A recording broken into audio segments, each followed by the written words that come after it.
everyone, and welcome back to Paul Far Initiative, the tabletop role-playing stream where the audience influences the story. My name, of course, is Ben and/or Benjamin, and I'll be your dungeon master for today.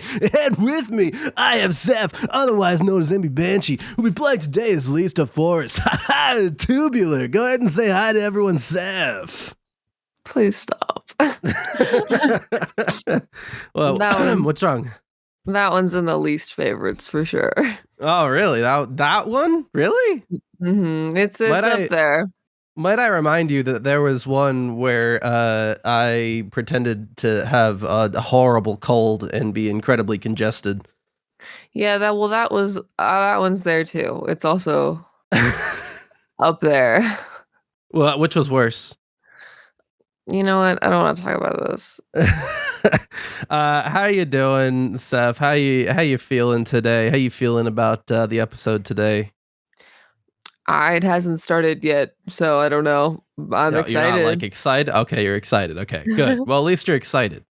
It is tradition now on this show for me to ask you, do you remember what happened last time? Yeah, well, it was just the beach episode. Sorry, my pharmacy is calling me, but it's probably fine. Do you need to go to a be right back screen? No, it's fine. They'll leave me a voicemail. Okay. We were at the beach. Went to the beach. Okay. Oh, a lot of stuff happened at the beginning of that episode. Okay, well, the beach stuff was fun, and then, but before that, there was some banishment, and some banishment.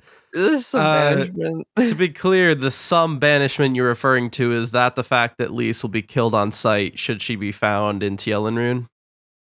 Yeah. Oh, okay, cool. That's just some banishment. Yeah, just a little bit. Just a little bit. I'm just a little banished. Just a little bit banished. Okay. All right. So, anything else? There's a Quinn's grave is gone, so that's fun. I don't know about that. It was never there to begin with. I don't know what you're talking about. That is untrue, and you're gaslighting me. Did Quinn die? I don't recall Quinn dying. Shut your mouth, actually. Maybe just stop. Okay.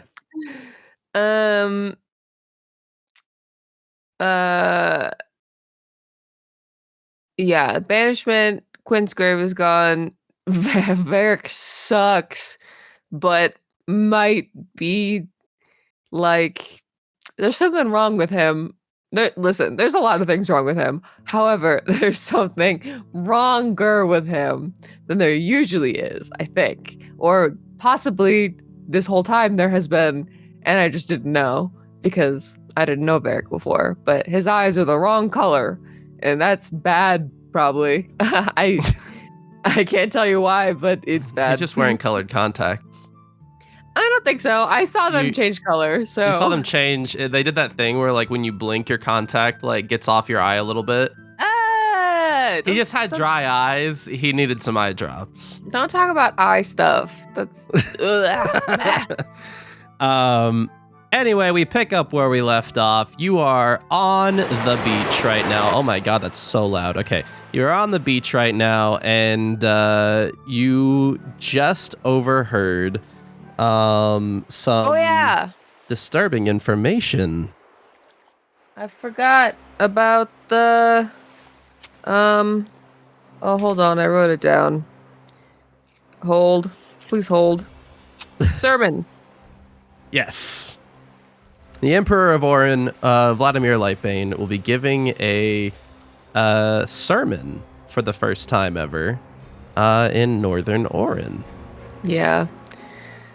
I don't want to go back there, but that group of people on the towel behind you, they continue talking, but they kind of sort of start turning into Oryn politics in general talk. and like different things going on in Northern Oryn. And Least immediately loses interest. Merlin turns to look at you with like a knowing look after you both have heard that. Oh yeah, I cast message and I'm like, so are we crashing a sermon or what? And you see Cassandra has she has like this, she's gone from being like kind of relaxed and enjoying her time here with you to she has like 1,000-yard stare out to the ocean now, and she looks exhausted again. Yeah. And Merlin replies, well, today is our day off. Yes, but a sermon is probably something we should be there for. And you glean from that conversation that the sermon will be taking place later this week. But it is the talk of the town right now. I see. All right, well, shit. I guess we have to go back to Oryn. All right, well, I'm gonna forget about that for now and go see how I'm gonna go see how long I can hold my breath underwater. You stand up. Everyone kind of just is hanging out on the beach towel, relaxing. What do you go do? I go see how long I can hold my breath underwater, obviously. All right. Give me I guess Constitution save? Or a Constitution check? My con's not bad.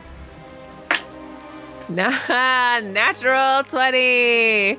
First roll of the fucking episode is a nat 20. You you stand up. Everyone sitting around the parasol. It's getting into like sunset hours. And you stand up, and everyone seems a little confused while you're walking directly out into the ocean, and you just face plant into the water. Like you just kind of hold your arms out and just like fall into the water. And you sink in, and you end up holding your breath for an upsettingly long amount of time, to the point where you actually see Helga's feet under the water, like she has walked up to you, and she's poking your back as you're holding your breath. You have been now holding your breath for 11 minutes, and you're still going strong. Oh my god. I step up out of the water, and I'm like, what's up? She says, friend is dead? Not dead. Not dead, no. I was just seeing how long I could hold my breath for. Apparently, it's a really long time. And she says, Helga can hold breath even longer with this device. Just need to learn to use it. And she re-puts that snorkel on her mouth and dives deep into the water again. Oh, Helga. I don't think that she ever has learned. She oh my god, rolls a nat 1. You see her limbs flailing in the water as she comes back up for air, and she says, Helga not learned to use advanced device yet. Yeah, maybe don't. Maybe don't do that again, huh? Maybe, you know what, Helga? Maybe leave that to the professionals. He says, no, Helga will become professional. Okay. Wow. You have fun with that. And real quick, we're going to run a poll. Chat! Time for the first poll of the stream. How does the evening end? Does someone approach them, or do they get a fireworks show? 1 in chat for Ooh. fireworks show, 2 in chat for someone approaches them. Please vote now.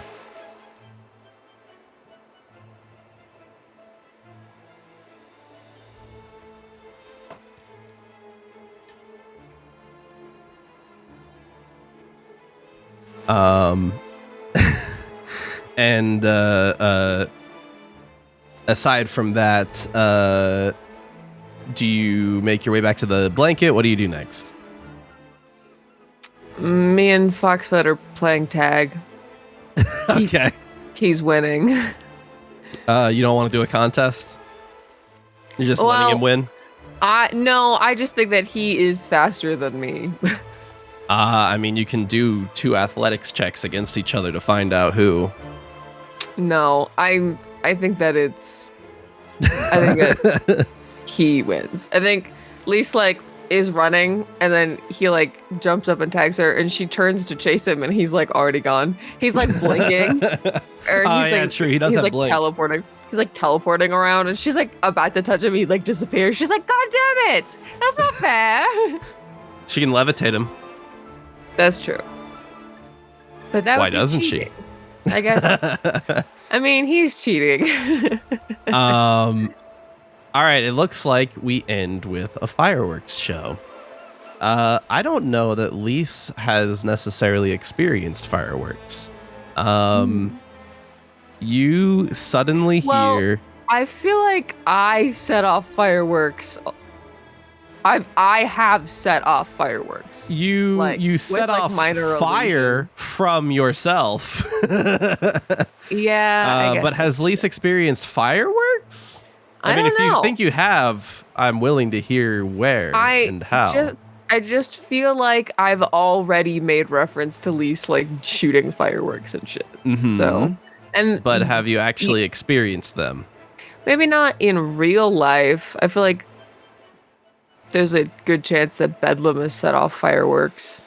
So the reason I say all this is because as you're walking out of the water, and you're playing tag with Foxbud, you hear an explosion behind you, which I think you don't immediately know what it was. It's I think she immediately looks at it and is like, oh shit, Kevin? Fire? Oh no. Where did I park the Tempest? Lise has like a Vietnam War flashback style situation where she hears that and thinks that there's an invading our army behind her about to dock. Yeah. Followed by more explosions. Oh my god, what is that? And she's looking around where I don't see any ships. And she looks up and she sees these bright, colorful fireworks exploding in the sky. Oh my god, Cassandra, they're exploding the stars. How are they doing that? And she says, you've seen you shoot off sparklers and stuff before. It's like that, but bigger. Oh, in the sky. Okay. And she puts her arm around you while you're looking up at these fireworks. Every time one goes off, she just flinches a little bit. She's like, that's quite loud, actually. I don't know that I like that. I think Foxbud he's doing that thing where a dog gets overstimulated and has to run around and jump on all the furniture and run laps around everything. He's got the zoomies. He doesn't really know what to do with all this energy that he has after hearing all these fireworks exploding above him. Yeah.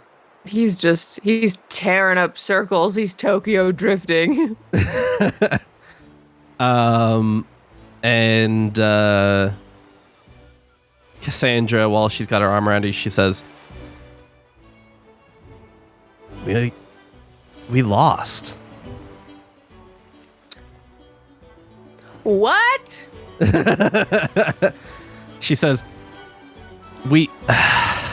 and she casts message. And she says, we lost. Oh. Way to fucking kill the mood, Cassandra. She says, I mean, you're thinking of going to Northern Oryn, right? You're thinking of crashing that sermon, right? Well, we don't have to crash it. Like, they don't have to know that we were there. But we for sure have to go see what he says, right? Like, it's not good. It can't be good. She says, we need to be more careful. We really charged into that last fight, and God damn it, we could have all been dead. Yeah. That one was my fault. So. She Sorry. replies, I thought I'd lost you for a while there. Yeah. Reflecting the spell was very funny in the moment, but then when you all disappeared, it wasn't funny anymore. So. She says, Yeah. It's just, look, I'm not like blaming you or anything. I don't want it to come off like that. And, ultimately we got out alive, but only because he lit us. And I've been thinking a lot about that, and, all it takes is us losing once. We've gotten really lucky up until now.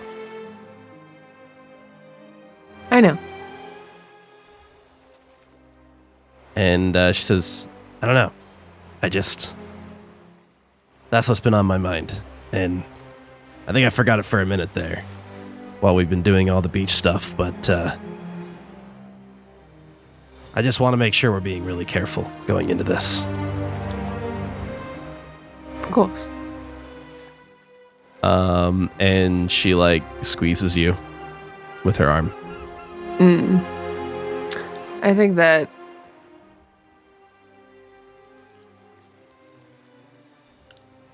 I don't know.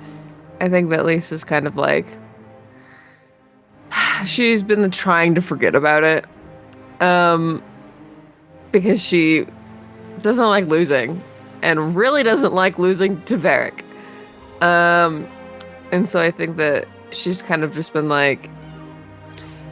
she's acknowledged what happened and is not happy about it, but she is not trying to dwell on it, because from past experience, if she dwells on things, they'll consume her. And so it's best for her to acknowledge them and move on.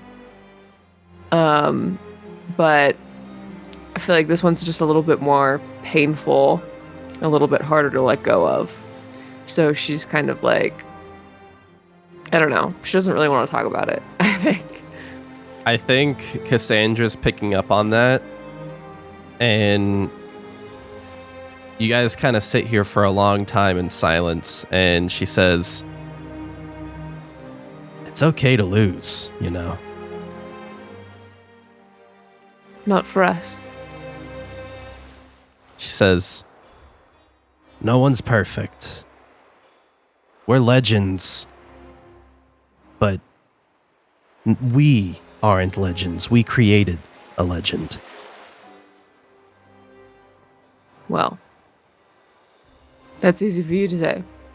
There isn't a prophecy written about what you'll do to save the universe. She says, the more I learn about that prophecy, the more I learn that it doesn't seem to know what the fuck it's talking about. I mean, okay, you're gonna be involved in the end of the world. What specifics have they given us? I mean, I could recite you the one-line prophecy, but I don't think it'll do us much good, because it doesn't make any sense and I don't understand it, so I don't know what help it was telling me in the first place, to be quite honest. She says, exactly. So, fuck them. We're gonna figure this all out. Yeah. And she says, point I'm trying to make is heroes fuck up. Everyone fucks up. And I don't think this is going to be a linear path. I think we're going to fuck up more in the future. Oh, and we got to be ready for that reality. Most assuredly, we will fuck up again. And she says, and that's okay. Well, it's okay until it's not, right? And she sits there thinking about what you just said for a while. And she says, we just need to succeed enough to win. And she says, we did fail. We got our asses handed to us. But we succeeded enough to leave. By that I mean, Varric didn't want us dead. Which is so weird to contend with. I mean, I wanted to kill that fucker going in there. I wanted to wring his goddamn neck. I don't know that... When I was delirious and bleeding out on the ground, I saw him redirect that spell away from me. Why'd he do that? There's something wrong with him, and I don't like it. I mean, there's always been something wrong with him, but I think that is true in more ways than one.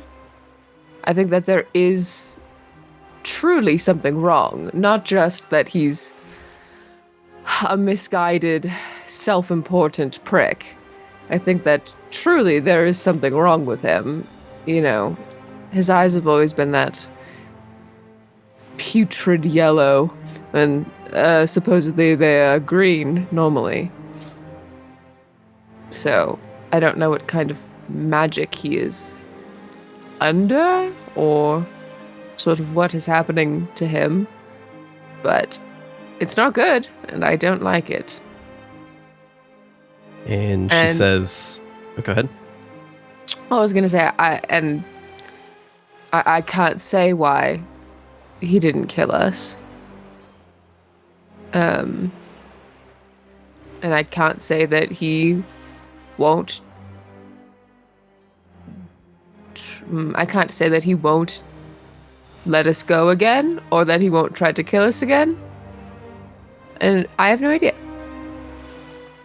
And she says, he's pretty adamant about us not being enemies.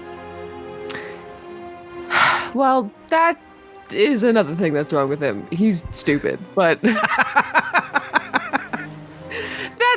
just something else that's wrong with him. You know, added to the list of things that are wrong with him. He's stupid. He's arrogant.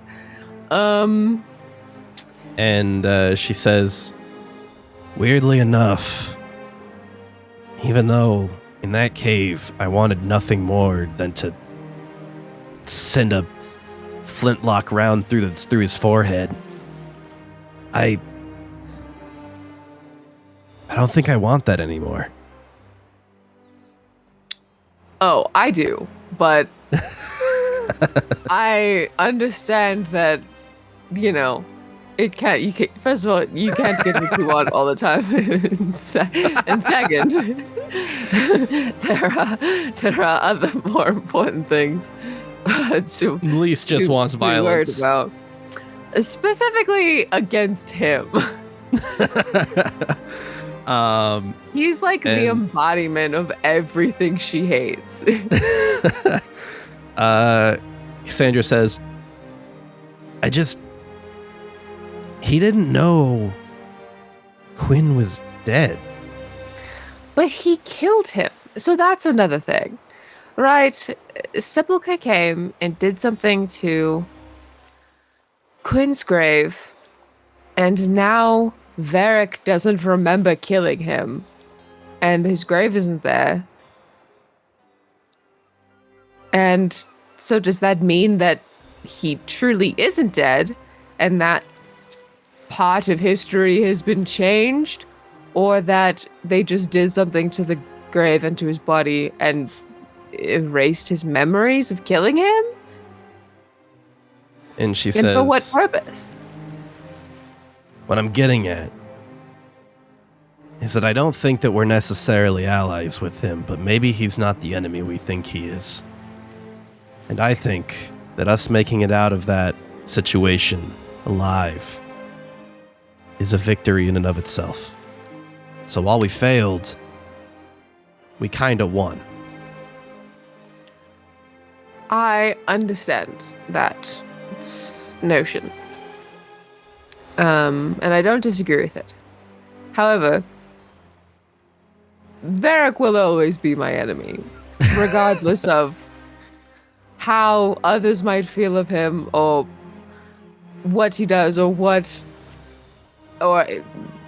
happens in the future. I will hate him forever, actually. Lisa's like, he could save the world and I will still hate this motherfucker. Yes. It's not only his actions, it's just him. It's his personality. It's literally everything about him, actually. I hate. I loathe and detest that man.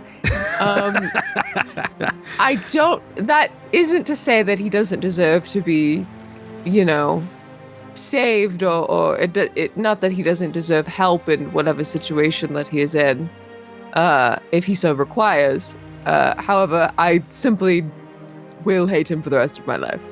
And that's fine, I think.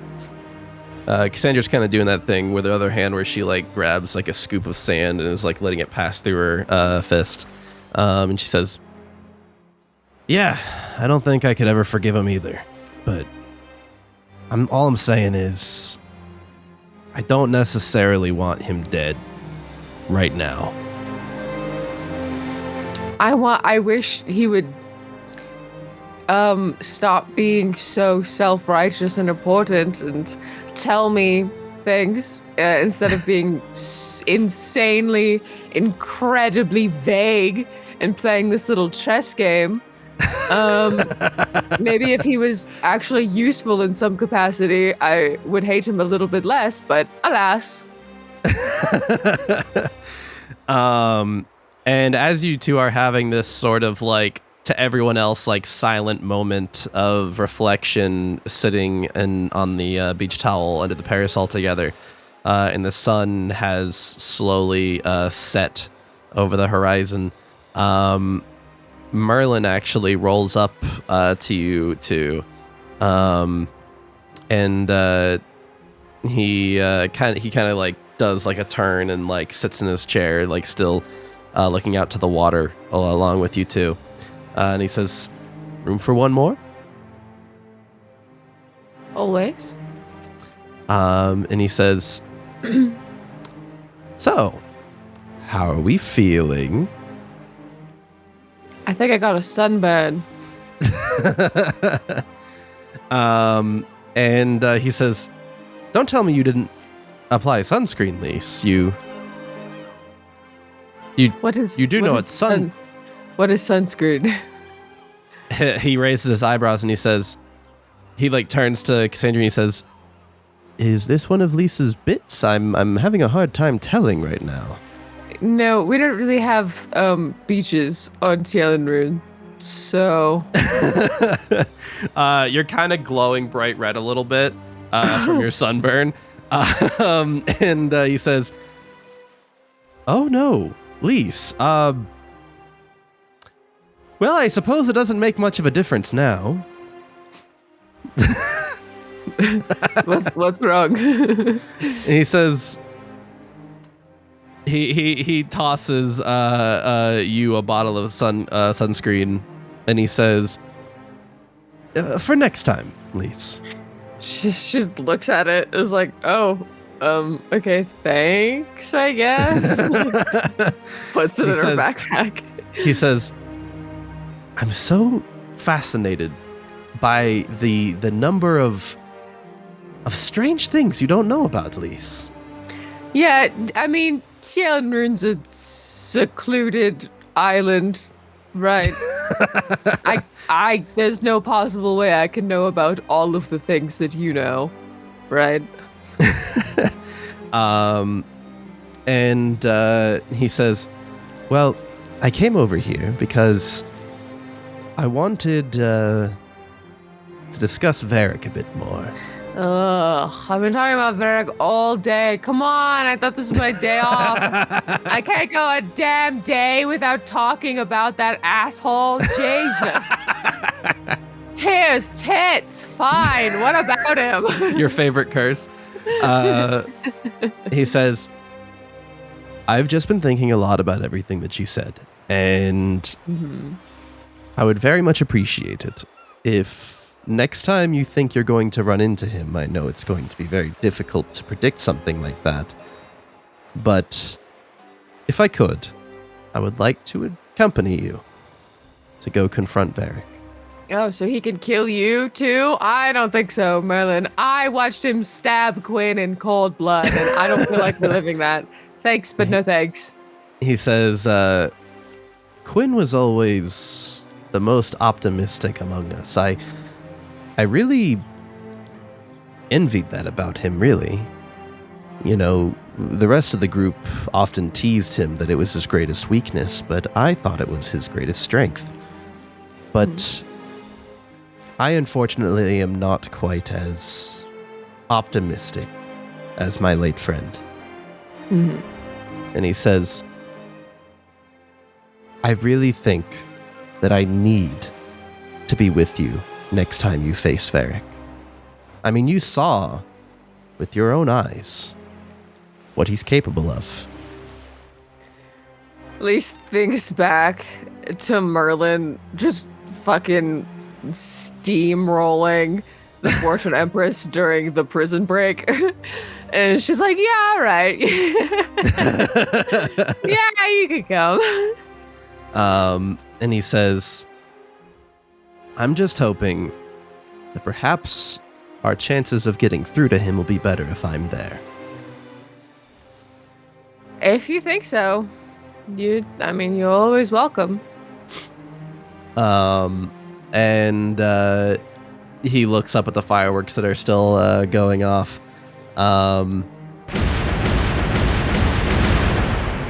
And he sees you flinching at each one that goes off, and he says, oh yeah, that's right. Tialenrune only seems to have, sparklers and firecrackers and smaller varieties of fireworks. You've likely never seen rockets, have you? No, I didn't know they got that high. Oh, loud. He says, yet another thing that is so fascinating that you've never experienced before. Well, I'm still very young. If you hadn't noticed or you didn't remember. He says, well, you're not a full elf, so you're not like a toddler. Well, no, I'm not. That is not what I meant. And you know it, actually. He says, most women your age in Caliban have experienced fireworks by now, Lise. Okay, well, most women my age also haven't done half the shit that I've done, so stuff it. He says, all I'm getting at is, I think you need to get out more and just have fun rather than work, Lise. I mean, listen, I have to save the world. Do you remember that? do you remember that I have to do that too? And he says, just promise me you'll consider retirement after this is all done. Oh my god, yeah, no. Me and Cassandra are going to open a bakery or something like that. Right? I look at Cassandra. She still got that 1,000-yard stare out to the ocean, and she says, yeah, kind of wistfully, as if she's not even sure they'll ever get to that point. Yeah. No, listen, it's going to be a bakery and a flower shop, and Helga is gonna run the flower shop, and we're gonna run the bakery, and we're gonna live in cute little houses, and it'll be good. And I think Merlin has also got that 1,000-yard stare out to the water now, and he says,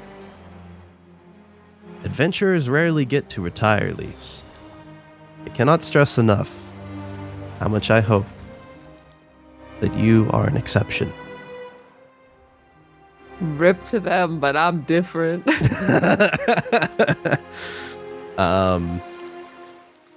Is there anything else that you want to do right now? I don't think so. I think we did all the beach day activities. So in that case, I think you spend kind of just a while all together. Oliver and Zachary and Artemis and your dad and everyone kind of slowly comes back to the Parasol and are just watching the fireworks show ending.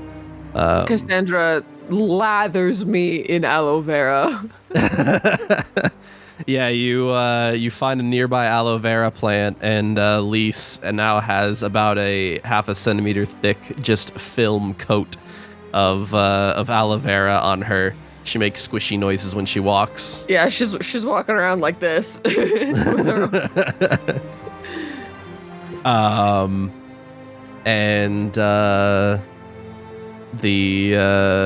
The night slowly ends, and you all begin your trip back to what was once Shantytown and is now known as Tranquil Bay.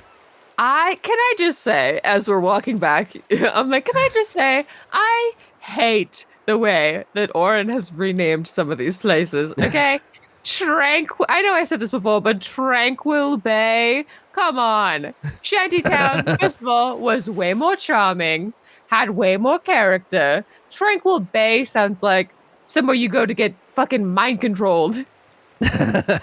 And also renaming the university and the area surrounding New Sun's Perch after what happened at Sun's Perch? I don't think so. That's kind of fucked up, actually.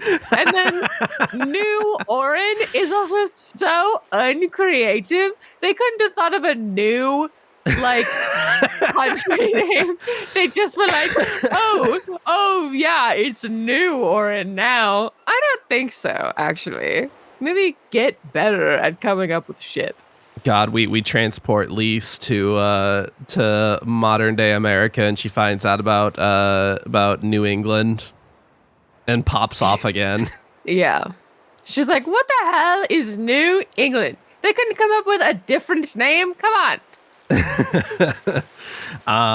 You make your way to Tranquil Bay, and as the name suggests, we kind of skipped over this before, but yeah, a lot of the kind of cobbled together buildings and the kind of musical nature of Shantytown, literally constantly neighbors belting out shanties together as they move supplies and make their fortunes together. It's now slowly becoming very corporatized. Oryn has established a headquarters there. There's these massive defensive towers that have been built. There's a lot of small businesses that have opened up around selling goods that have been transported from Oryn, and it's slowly been turned into this very organized town. And there's this sort of solemn silence about the town as people kind of just bustle about. What does my pirate compound look like now? What did they do to it? You actually can't even get to that pirate compound anymore.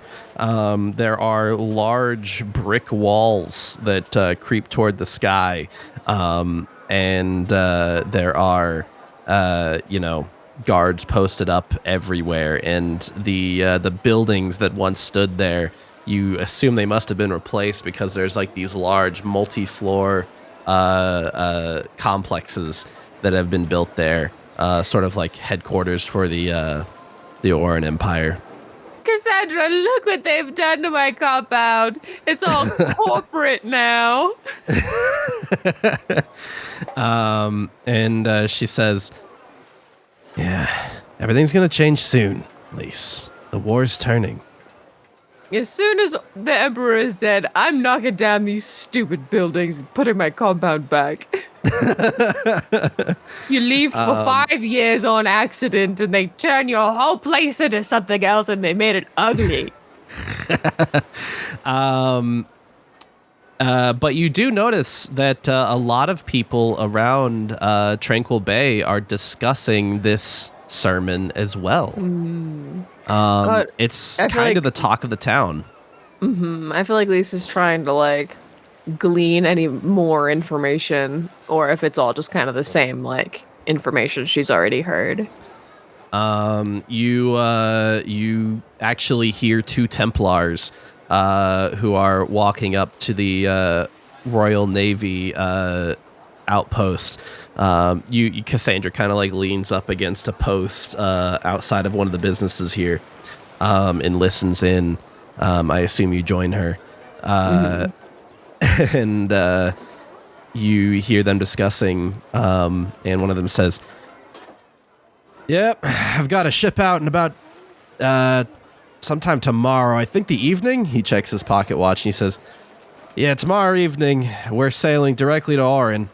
I don't know if we're gonna make it though. I don't know if we're gonna be in time for the sermon. I mean, it's in 2 days. I don't know if the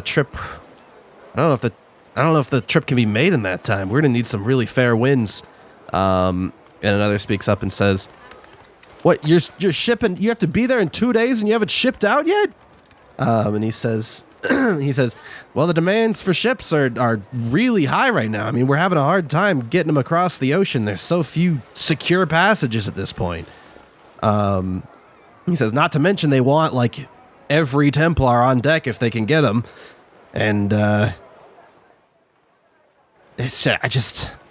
don't know that the logistics are working out. And these two Templars kind of go out of earshot, discussing the frustrations with their posting.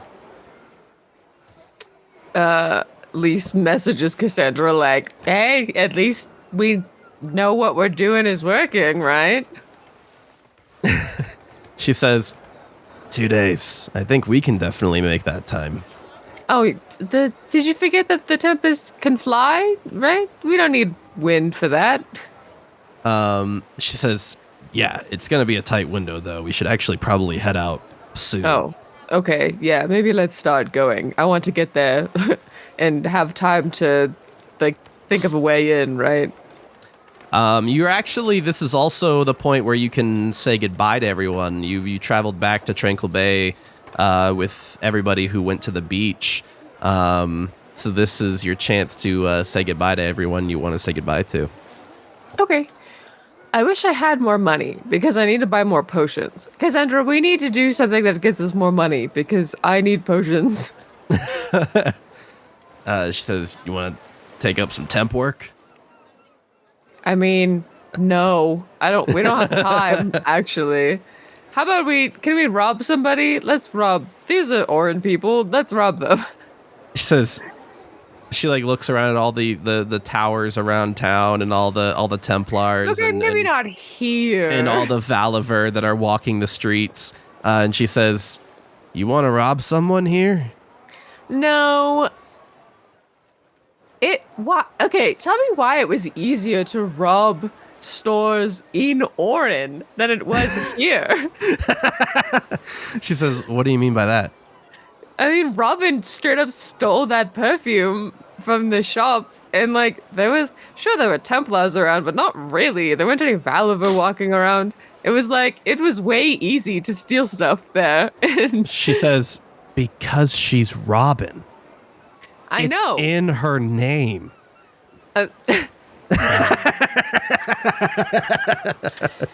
Damn, that's so true. King, I can't believe you said that. King? Is that why? I'm talking to you. No. Cassandra said that. I know. But do you know that, hey, Ben, do you know that I don't exist you're right Cassandra? now. I don't exist right now.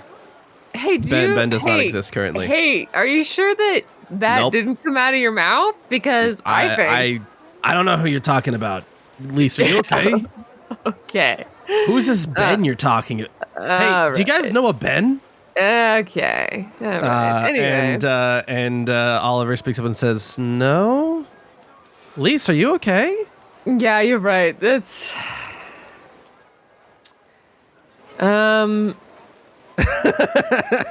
Everybody's kind of like standing in a circle around you now, kind of staring at you, confused and concerned for your health. This is what makes you concerned for my health? Not every other thing that has been wrong with me since I met all of you, but this? And you see a hand appear on your shoulder, and you hear, "I don't know, Lise. This is sounding pretty crazy to me, and it's a bad sign when it sounds crazy to me." Okay, I'm gonna go now because this is the stupidest conversation I've had. Hey, Dad. I turn to my dad. Do you have potions? Can I steal some of your potions? Do you have some? Give them to me, please. He says, where, and he like pats his pockets and he says, "Where is this coming from?" We're going back to Oryn. I need potions. He says, I don't got anything on me. God damn it. Why don't you don't just carry potions with you? Not to the beach. What kind of pirate are you? You're wearing 2 hats and you don't have any potions. He says, I wasn't aware we were going to get into fights on the beach. Do you have potions on your ship? He says, maybe? Could you check? Oliver says, well, while you are all discussing this, we got to get going. We've got work to get to. I got to catch up on everything I missed out on. Oh, you have to come with me to talk to Helia, right? And Oliver says, you're not going to Oryn?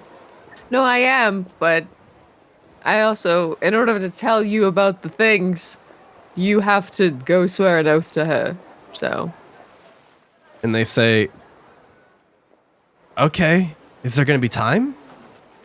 Not before the sermon, so maybe afterwards. And they say, okay.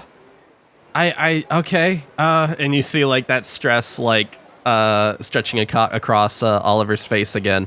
And they say, can't you just tell me? No. I don't know what happens when you break a Phoenix promise, but I don't think it's good. And they say, I mean, I could probably go with you right now. We have to go to Oryn right now. Okay. So after Oryn. Oh, okay. Okay. Yeah. I'll budget time. When's that going to be?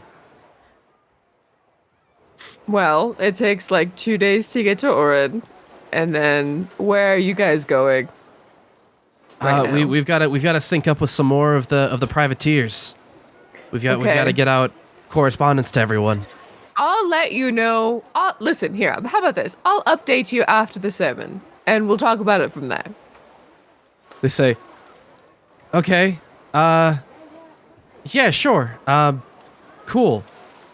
I still don't understand why you can't just tell me. Did she cast a spell on you? No, but listen, when you make a promise to an ancient being and then you break it, could you imagine what would happen?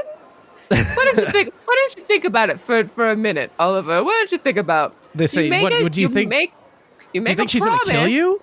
With an ancient, powerful being who gives me my powers, and then you break that promise. What do you think is going to happen to me, Oliver? They say, why don't you take a wild guess? What do you think they're gonna kill you? I don't know. I've never Is Helia evil? I don't think so, but I could have broken a Phoenix promise, and I'm not going to start now. They're like, the way you're describing her makes her sound evil. No, she's good. But, I mean, I would be upset with you if you made a promise to me and you broke but you it. wouldn't explode me or whatever. No, but she's a Phoenix, right? So that's kind of just like in her nature. Well, okay, little racist to Phoenix, maybe. What, do you think Phoenixes just blow people up? Why don't you maybe let her get concerned about what's racist to her? Maybe stop. Maybe stop championing her cause before you've even met her. Okay. Helia somewhere else is like, yeah, no, we explode people in our culture. Listen, I don't know anything about Phoenixes. All right, that's just a Phoenix hello. Do you remember what happened when Helga hugged her? I don't know. Listen. She did tell Helga not to do that. Yeah, but what I'm saying is, it's, sometimes it's unavoidable. Listen, I'm not going to break a promise to my deity, basically. So get fucked. You're going to go swear an oath to her. And Merlin speaks up and says, listen, I understand Oliver's concern. You are saying this is some super important world-ending artifact that you just can't tell us about. It's definitely concerning that we can't just know what's going on. Imagine yourself in our shoes. Yeah, but I'm also giving you the solution to the problem. And he says, not a solution we can take advantage of just yet. Okay, well, you just have to trust me then, because this is the best that I can offer you. And he taps his chin. He says, I seem to recall a certain woman getting very frustrated that a certain prophecy didn't give her enough information, and she was getting really angry that certain people weren't telling her everything she needed to know to get things done. I could have sworn I met someone like this recently. I can't seem to quite recall her name. Something with an L. I think she was a Miss Pisshead, perhaps.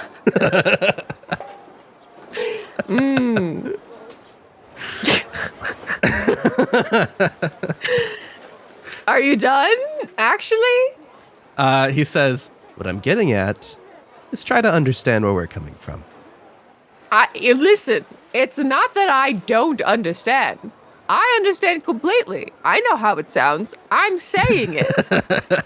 But what I'm telling you is that she made me promise not to tell anybody. And that's the first promise I've ever made her. And I'm not going to break it. And Merlin says, and I suppose there's nothing we can do about that.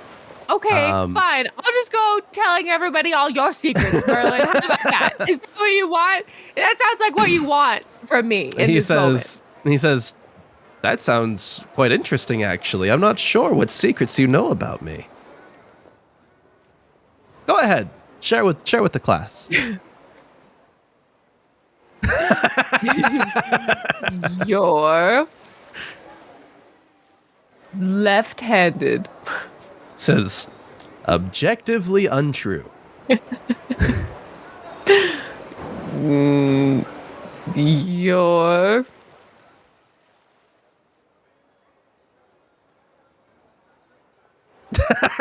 he says, anyway, I believe I've made my point. And he begins rolling to their ship. And Oliver follows behind him, looking incredibly stressed, and they call back, all right, but once you're done with the sermon, we go straight there. I mean, I guess I could go talk to her again and ask if it's okay for me to tell you, but I really feel like the answer is going to be no. So it would just be better if you came too, so she could just tell you also. Oliver and co begin boarding the ship looking quite stressed and unsure why you will not tell them the secret. Just Does keeping a promise mean nothing to these people? What the fuck? I mean, you are telling so your many times that I can't. I'm like angry that they don't understand. What about this is something that she made me swear not to tell anybody? Do they not understand? Is there any other conversations you're looking to have before you leave Tranquil Bay?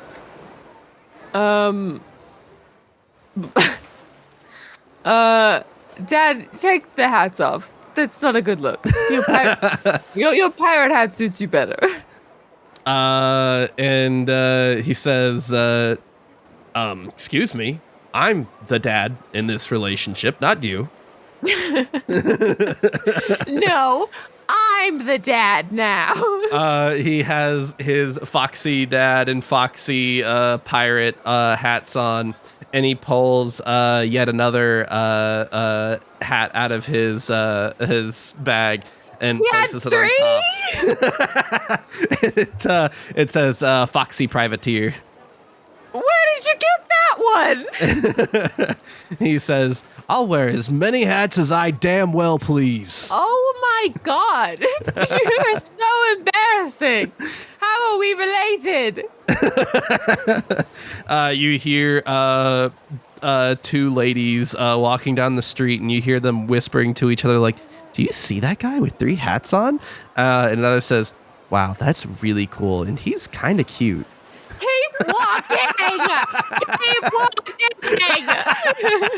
This is like Jesse yelling at these women. She's like, all right, fucking all right. And they both look very put off by you, and they like kind of like give you a side eye as they're walking away. Lise is screaming in the middle of the street, making a scene. I said keep walking. All right. I'm leaving before I hear anything else that's worse and bad. You actually hear 2 other people as you're in the street screaming like this. And one of them says, does that crazy screaming lady look familiar to you? I don't know. Time to go. Time to go. Time to go. Okay, bye. She actually looks more familiar as she's screaming crazily. It's almost like I recognize her better when she's screaming like a crazy person. I'm gone. I've left. I am no more. Lise has left a Lise shaped dust cloud where she once stood, and her dad was holding out his arms for a hug goodbye, and just slowly lowers his hands. I reappear and give him a hug from behind, and then I disappear again. You dimension door away. Yeah.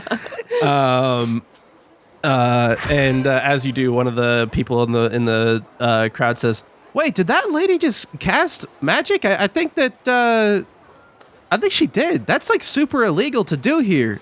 And the rest of your group follow behind you. Goodbye. Well, they don't know where I went, so oh well. Artemis, Zachary, Cassandra, and Helga all board your ship. And Foxbud. I throw the frisbee onto the ship, so he chases it on up the plank. Yeah, and Foxbud, who leaps out of your bag to chase after that frisbee, and he blinks into the air to catch it. And another random dock worker says, "Wait a second, is that a blue fox?" Oh God. Okay, bye. And you hear like a town bell going, ding, ding, ding, ding. Oh, time to go. Oops, time to go. Oops, time to go. And you all are fleeing onto the ship, and I think in your hurry to leave, you do not have the shifting tempest set out to sea. You instead rise directly into the air. I'm like, okay, up, up, up, up, up, up, up, up, up, up, up. And you hear, "Whoa, what the hell hell is that? What the hell's going on? Lise just puts on her pirate hat and like walks tucks her hair behind the ear, walks away from the side of the ship like, I don't know what you're talking about. You hear a crowd gathering down below, and they're saying, What the hell? I think that's the shifting tempest. Hey, that ship's flying. How the hell is it flying? I think I feel like Lee's picked up some sparklers and she's just throwing them over the edge, so they're like they're cracking on the ground. Ow! That one hit my eye. She goes, Cassandra hit that guy in the eye. Ah, my baby!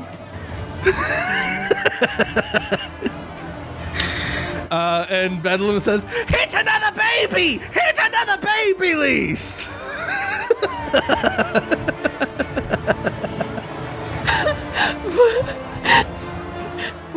Fuck them kids, I guess. She goes, oh, okay, that's enough with the sparklers. and you hear another child say, Ah, my mom! Well, at least I hit the mom, too. And he says, keep going, Lise! Hit more babies! No. No, that one was an accident. Vile is tossing it's over. explosives off the edge of the ship that are just kind of disappearing over the edge. Whew, okay, anyway, Tempest, back to Oryn, please.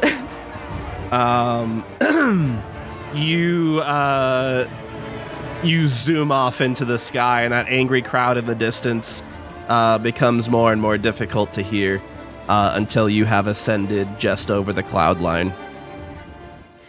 Whew, what a way to end the day, huh? Helga says, why were they so upset to see us? Because they think that we're bad, right? Those are the bad people.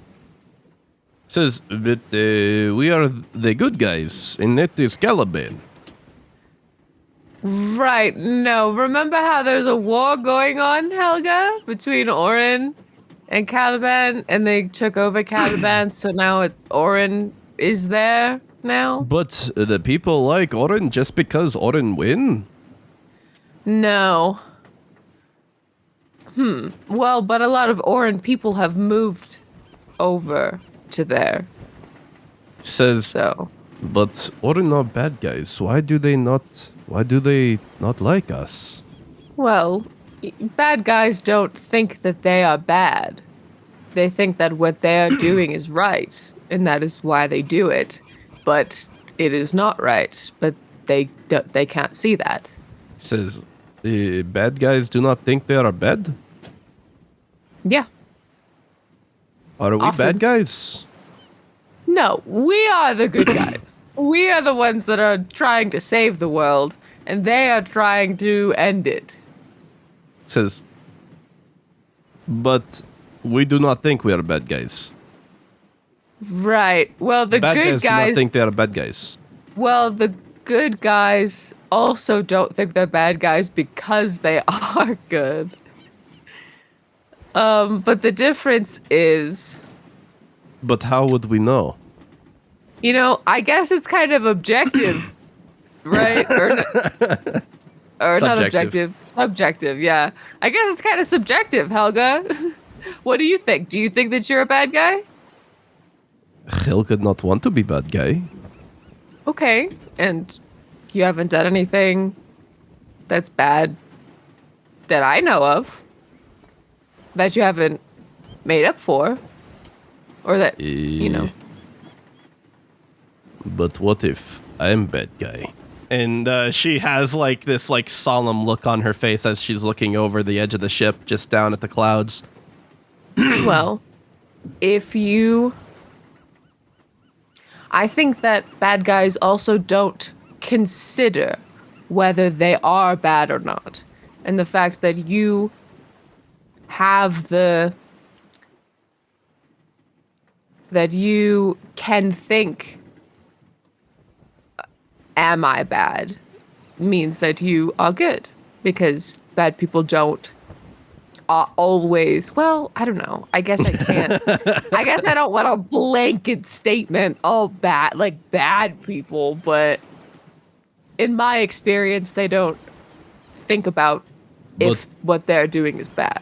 But if I think not bad guy, that means bad guy. So then I think I am bad guy because I am not thinking I am bad guy. But if I now think I am bad guy because I am not thinking I am bad guy, then that perhaps means that I am good guy because I am not doing what bad guys do where they think I am not bad guy. So now I am good guy, but that means that I am not bad guy. And if I am not bad guy, then perhaps that means that I am good guy, but I cannot be good guy while thinking that I am not bad guy and instead good guy. So now I am back to being bad guy. However, what I am not considering. Helga, I think your peonies need some watering. Peonies! And poof, poof, poof, poof, poof, she rushes down below the ship. I don't know why I try with her sometimes.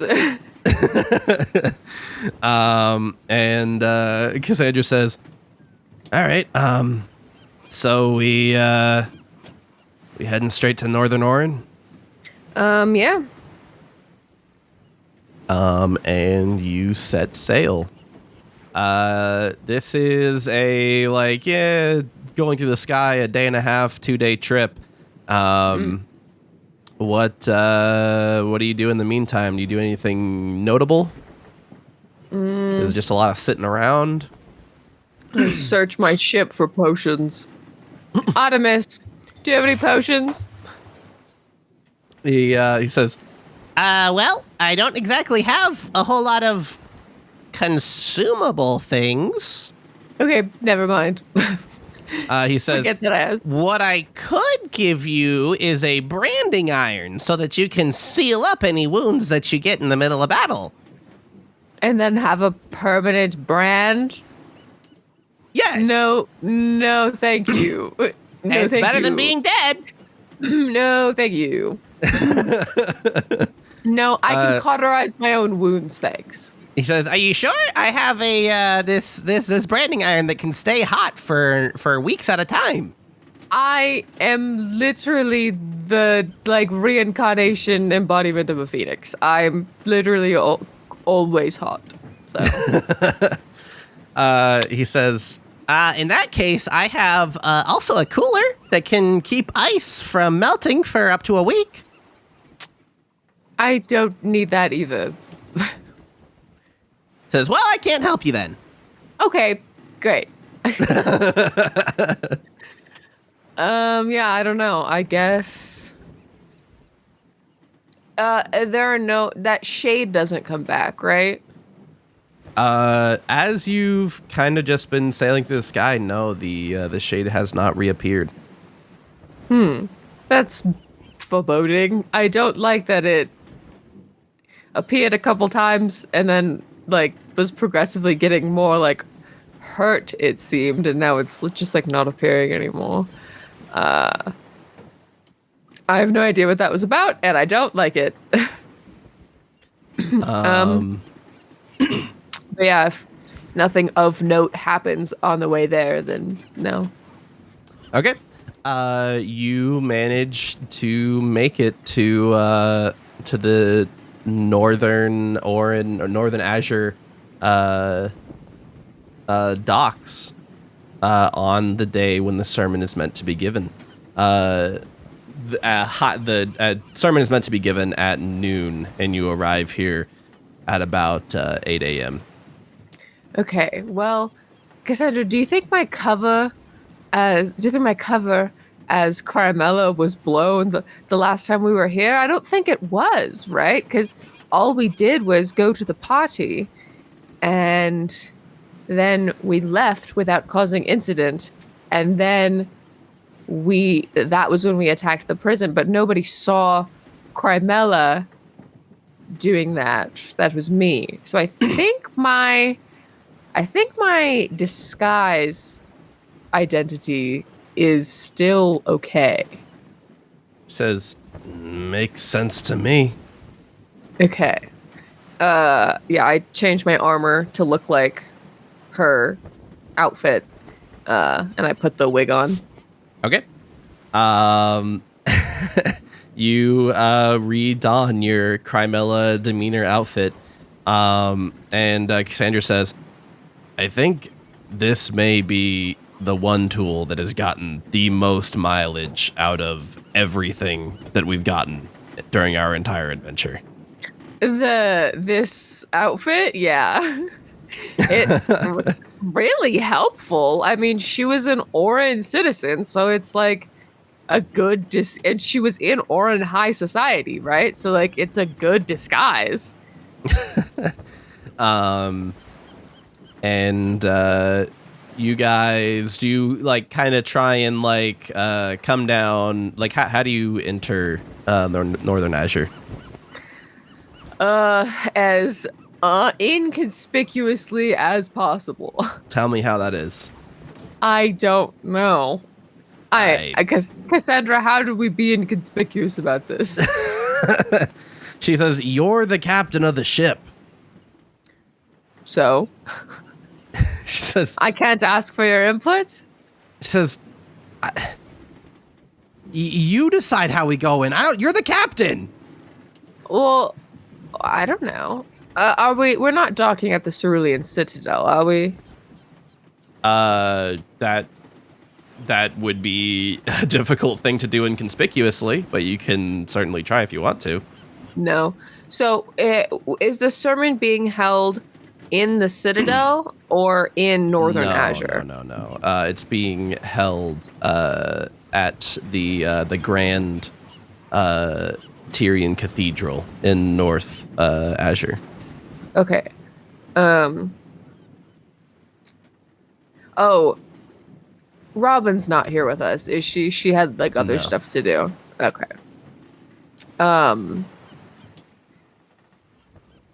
Do they know what our ship looks like? Your ship's kind of hard to miss. It is. It's purple. It is purple, isn't it? It's purple. Cassandra has magic. Did you reset her in Cassandra? Did you? Cassandra, yes. Did you reset? Yeah, you did. Okay. Let's see. It's a concentration.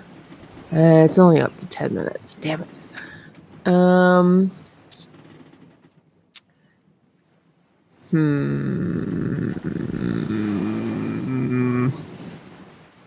I was gonna cast Major Image to change the ship, but it has a range and it only lasts for 10 minutes. Okay, well, maybe we should put down somewhere kind of off the coast and row in or teleport onto land and like come in through like past the lighthouse or something. She says, all right, let's give it a shot.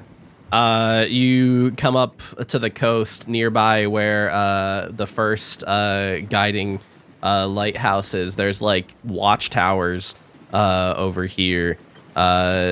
Give me how do you disguise yourself coming into port?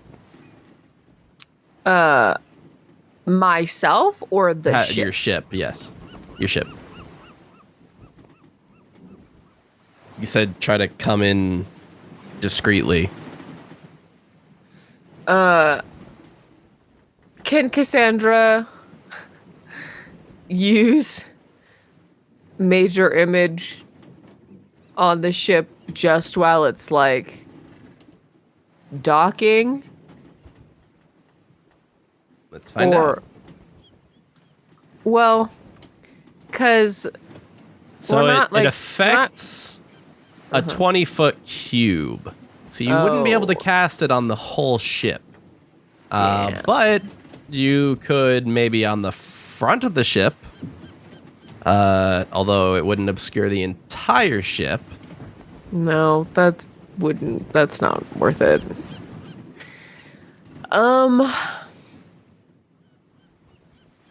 what happens when only one person has feather fall and you're holding on to two people who don't? What happens? You can certainly find out. No. I don't see why you wouldn't be able to try it. Well,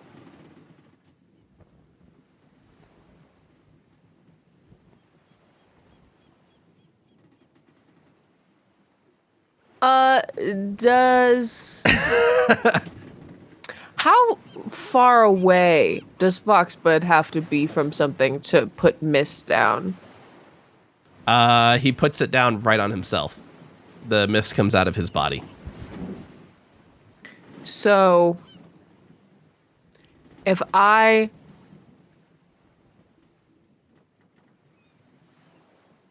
So the reason I can get to Rune is because there's always mist. So there's not a way for me to put mist down on the ship and then go land and put mist down in Oryn as well. So the mist lasts for a week. So you can place it down once per day, and it lasts for a week. So actually, the mist on your ship is still there for like a day or so. Because you placed it down a few days ago. Actually, so it was two days to get out here. It was less than a day to get to back to Rune, and it was a couple days to get to Caliban or New Oryn. So yeah, it's been about 5 or 6 days. So the mist in your captain's quarters is actually still there. Okay, so if I jump down with Foxbud, he can put down mist out here that we can later come back into to get back to the ship. Yeah. As long as you do that within the next 2 days. Do I think that I'm going to be here for longer I don't than know. 2 days? Do you? You know what? I'll take that chance.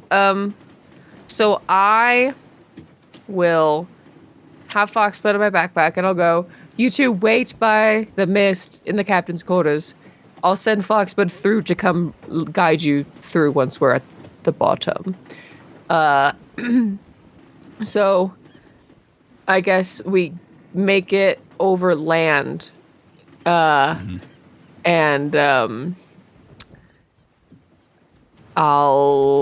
do you think that they'll notice somebody falling out of the sky?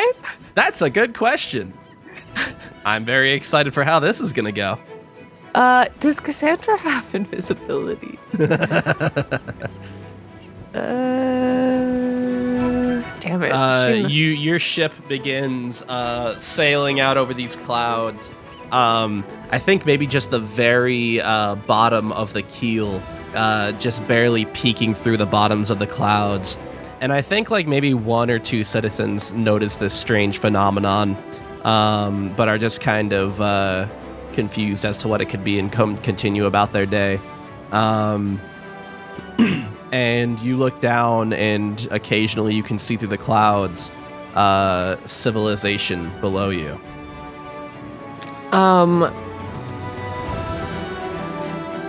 Can I use like minor illusion to try and like make myself just look like a part of the sky? A part of the sky. Go ahead and describe for me what that is. Well, I don't know. No, because that would just be invisible. Do I have a potion of invisibility? I don't know that this is the time to use it if I do, but I do have a potion of invisibility. I mean, Cassandra can also cast darkness on herself. Okay, that's a black mass falling from the sky. I don't think that's better. This is like, how am I going to get down there?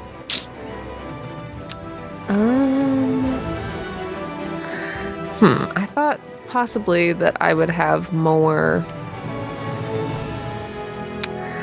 I don't know. a better way to do this. Oh, can Cassandra cast major image on me? Mm-hmm. Okay. But you have to turn into something. Basically, the way this will be is if it's on a point, that point can be you, and she can make it look like something else is falling from the sky. Can she just make me look like a bird? 20-foot bird, sure. Well, no, it doesn't have to be 20. Well, it has to take up the space that you take up, so it'll be a bird the size of you. Yeah, just a big bird. Okay. So, like a 5 or 10 foot bird. The big bird. And then...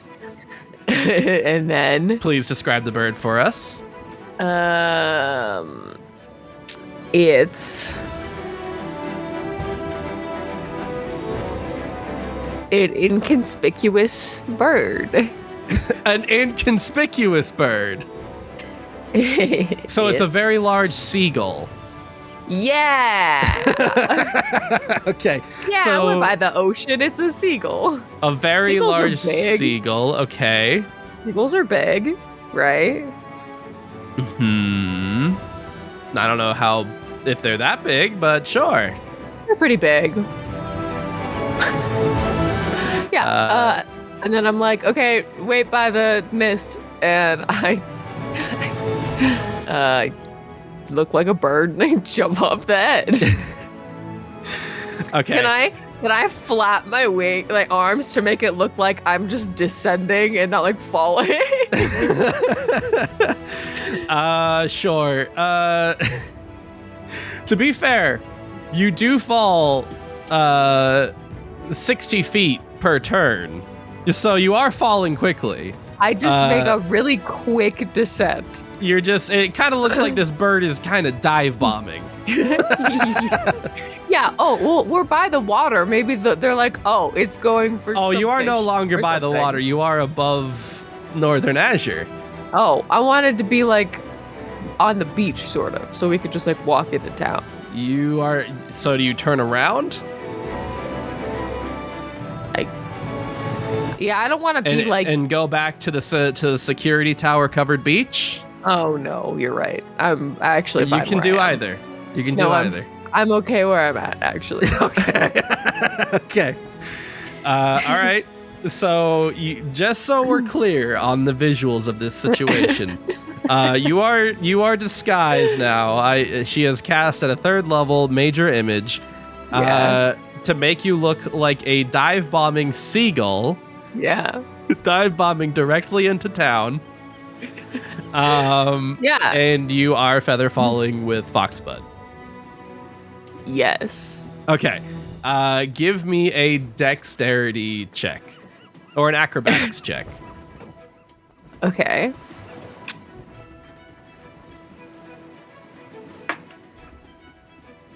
And this is going to be sort of a gradient success situation. I have a lot of ways this could go. But what'd you roll? Uh-oh. Uh-oh. Was it a nat 1? I rolled a nat 1. Plus acrobatics is 2. Fantastic. So to play this out, you leap off the ship, and you, as you're leaping off, you're standing on the edge. You turn back to Cassandra and Helga and tell them to wait in the captain's quarters. And I think moments before you do, Cassandra kind of like has her fingers pinching the bridge of her nose, and she says, "This isn't gonna go well." Listen, do you have a better plan? It'll be fine. Describe for me the dramatic way with which you leap off the side of the ship. I think she tries to stand up on the banister and like her foot gets caught and she just eats it and falls over the edge. You do that thing where you try to like salute and fall backwards off the ship. But as you do so, as you said, your foot gets caught on the banister. You fall backwards and thwack! hit the back of your head on the ship, and you are now tumbling through the sky. Instead of this bird dive bombing, it looks like a seagull spinning through the air, flailing its wings. And Cassandra stops pinching her nose and she says, "There it is. All right, let's get to the captain's quarters. We gotta go help her." This is like, ow, my head. Take 1 point of damage from that. You fall through the air, and everyone in town is calling out, "What is that? Oh, but that's the largest seagull I've ever seen. Is it dead?" As it's tumbling through the sky, and you are dazed and confused as you're falling through the air, and you see the ground rapidly approaching, and you realize you're not approaching the ground, you're approaching a rooftop. Oh no.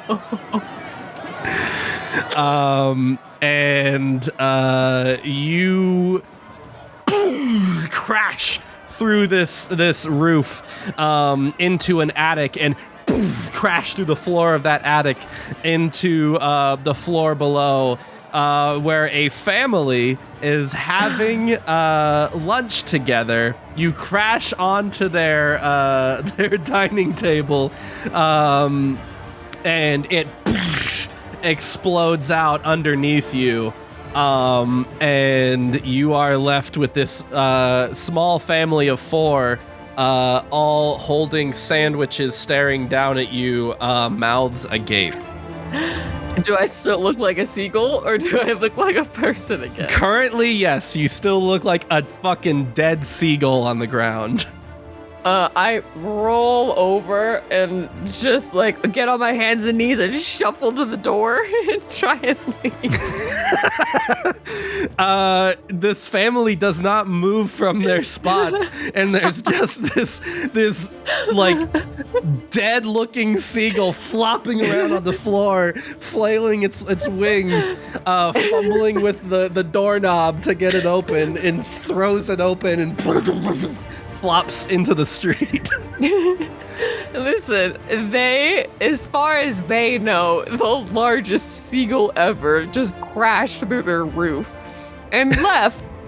So now they'll have something exciting to talk about for the rest of their lives. And there are many people in the streets who stop as they see this like 7-foot long seagull in the street now. Can I like shuffle into a back alley and just try and get away from the crowds? I'm gonna need to know how you managed to lose them. I duck around a corner and drink the potion of invisibility. I think this image is fading, by the way, because you are definitely more than 120 feet away from Cassandra, and Major Image has a distance limit of 120 feet. Okay, yeah. I duck the corner and drink the potion. The crowd is following you as you do so. And this image is like dissipating, and they see a woman underneath. I'm and one of them dressed says, like Cremella. "Yep." One of them says, "Is that Cremella Demeanor? She's a seagull." I drink the potion and I'm gone. It was all a figment of your imagination. Max hysteria. You drink that potion and disappear. And everyone is left confused why you disappeared. You have lost them. The newspaper the next day says, mass hallucination. His seagull plummets through family home. There's actually some Valiver coming into this back alley and saying, "Please remain calm. Please remain calm." And that's my cue to leave. I run. I try and get somewhere. I think. Oh, can I try and find that that safe house that That is on the other side of town. Can I not make it there with my invisibility? It'll easily be like an hour or so to get over there. You're welcome to do so. Can I look for like an abandoned like house or? Give me an investigation check. Oh, What?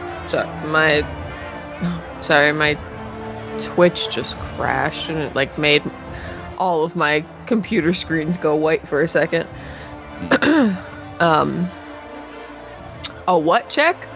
Oh, investigation.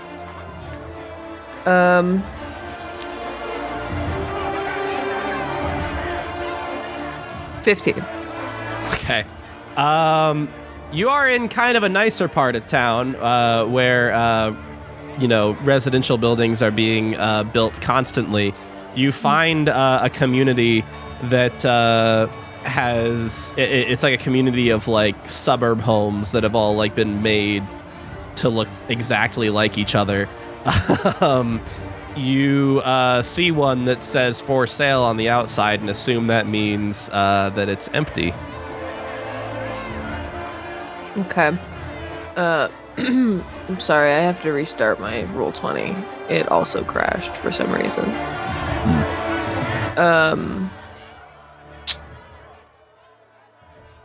Okay, can I... Alright. Well...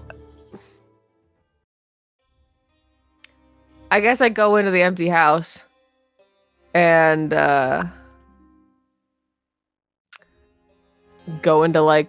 Is there, like, an attic or, like, a basement? You walk in through this front door, which is open right now.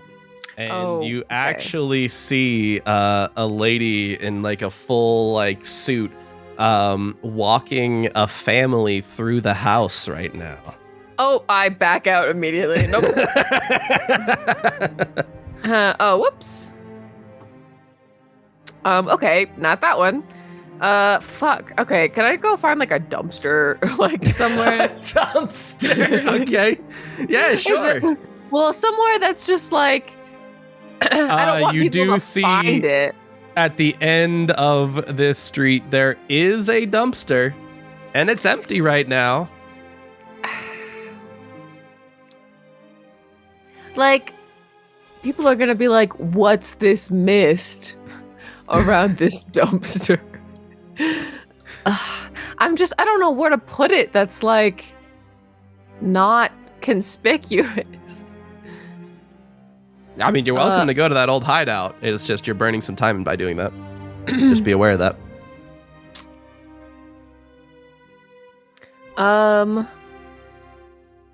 Do I see...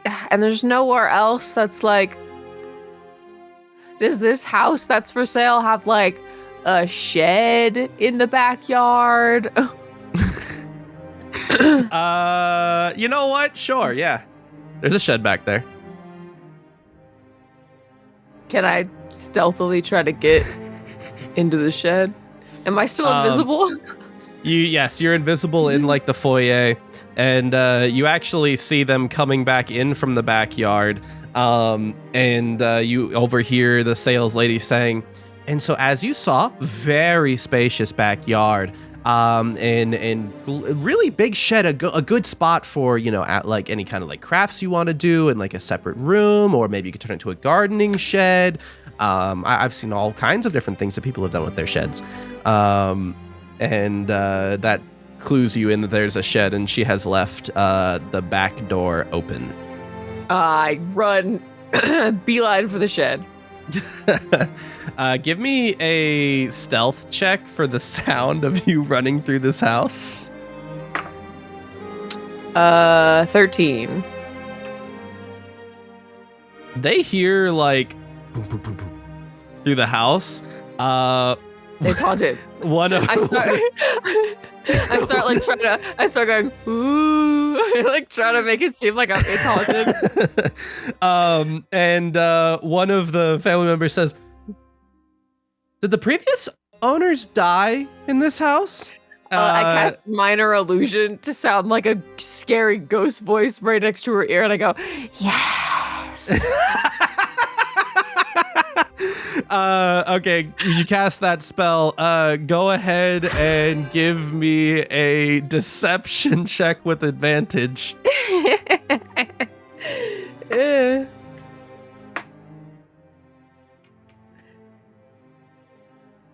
Mod 20. Oh my god, okay. She says, "Ah, it's haunted!" And the sales lady says, No, this house is new. It was just built. There were no previous owners. I don't know what's going on. A graveyard. It wasn't built on a graveyard. And the family says, "I really wish you would have disclosed that this building was built on a graveyard." My bones are in here. Bones.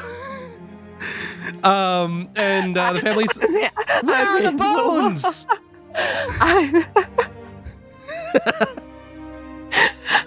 I'm in the walls. You put them in the walls? And the lady says, No, this wasn't built on a graveyard, and we certainly wouldn't have taken those bodies and put them in the walls. They put them in the walls so you wouldn't find them in the ground. And the father says, "You dug up the corpses and hid them in the walls so we wouldn't find them in the ground when we tried to garden?" We smash cut back to Cassandra and Helga, like, waiting by the portal. Like, what's taking so long? And then smash cut back to Lise being like, my bones. On the ship, Helga is saying, "Why is taking so long? She should have touched the ground by now."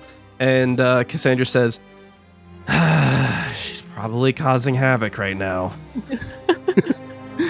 And I just want these people to leave. And yes, we smash cut back, and both of them are yelling at this saleswoman now, deeply disturbed by her egregious actions of having the bodies dug up and sealed in the house's walls.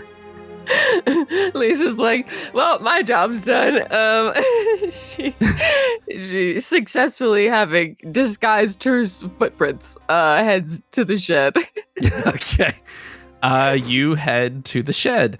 I assume you have Foxbud get out of your bag and place down the mist now. Yeah, if they're like, is it an empty shed, or is there like somewhere we could do it where it's like a little more hidden?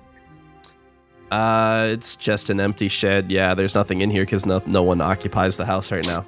Okay, that's fine. Yeah, I'd put the mist down. All right. And Foxbud disappears into the mists for a moment and returns with Cassandra and Helga. Oh, when they come through, I'm like, Lisa's like, her face You're is still invisible. red. Oh. I go, I'm right here. I just had to drink my potion of invisibility because I definitely crashed through someone's house. And Cassandra isn't even like remotely like surprised by this. She just kind of rolls her eyes and says, "Yep, that's about what I expected." She also says, I bonked my head, Cassandra. It hurt. She rubs the back of your head and gives it a little kiss. Oh, thank you. Also, this house is for sale, and I definitely made those people think that it was haunted. She says, "You did what?" Listen, they could hear me moving through the house, so I had to pretend that it was haunted, and it at the very least, you didn't tell them it was built on like a graveyard or something silly. Oh, like no, that, I did you? definitely told them it was built in a graveyard, and they dug up the bodies, and the bones are in the walls. Yeah, you did the bodies in the walls thing? You did that? Yeah. I was unsupervised. You were not here to stop me this time. The bones in the walls thing is so funny, Cassandra. You never want me to do it.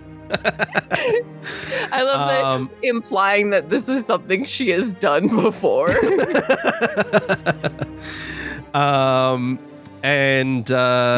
Yeah, do you guys leave the shed to try and do you like disguise Cassandra and Helga? Do you just kind of like have them be like her servants or what? Yeah, I mean, we always kind of go with like they're like my bodyguards, right? Mm-hmm. Okay.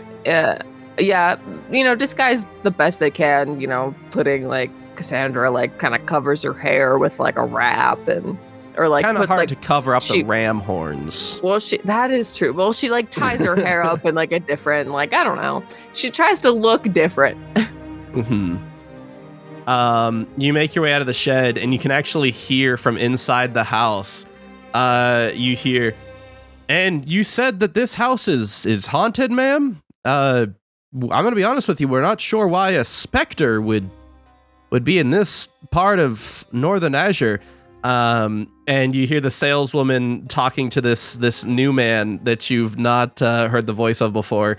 And she says, well, 2 of my customers claim they just heard a ghost. I heard some strange noises, and it sounds like the house is haunted. As we're leaving, can I minor illusion another, like, right next to the man's ear that says, "Get out of my house"? Give me another deception check.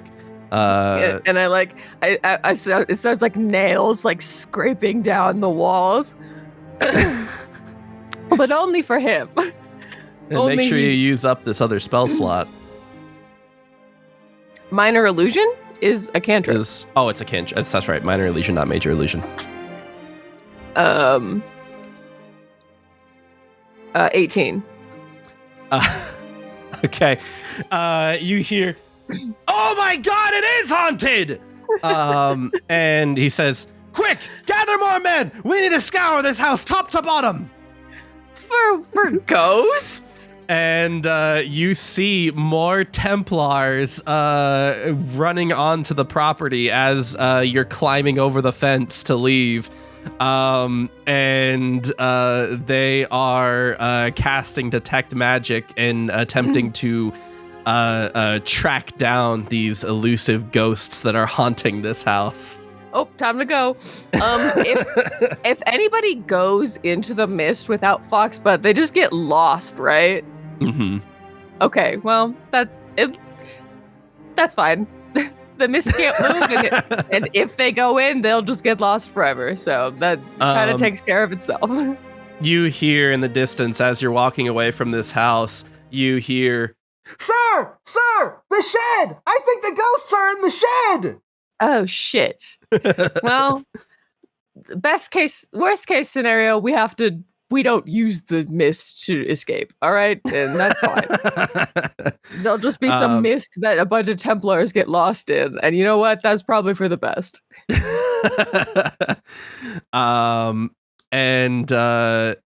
There's quite a stir back at the house, and you attempt to blend into the townspeople. You hear general chats throughout the suburbs as you're walking. And one a passing citizen says, "Did you hear? The largest seagull ever witnessed just fell through a local family's roof." At least covers her mouth with her hand to keep from laughing. And another citizen says, "I heard that we have a ghost outbreak in town." Ghost outbreak? At least this looks at Cassandra with the look of just she's almost crying because she's trying so hard not to laugh. And another citizen replies, "Yeah, I heard that it's the most ghosts they've ever seen in one shed." The most ghosts? Oh my God. Cassandra's just shaking her head. She's just like, "God damn it. Just once, I want us to not end up in the news." sorry. Hey, it's not us, okay?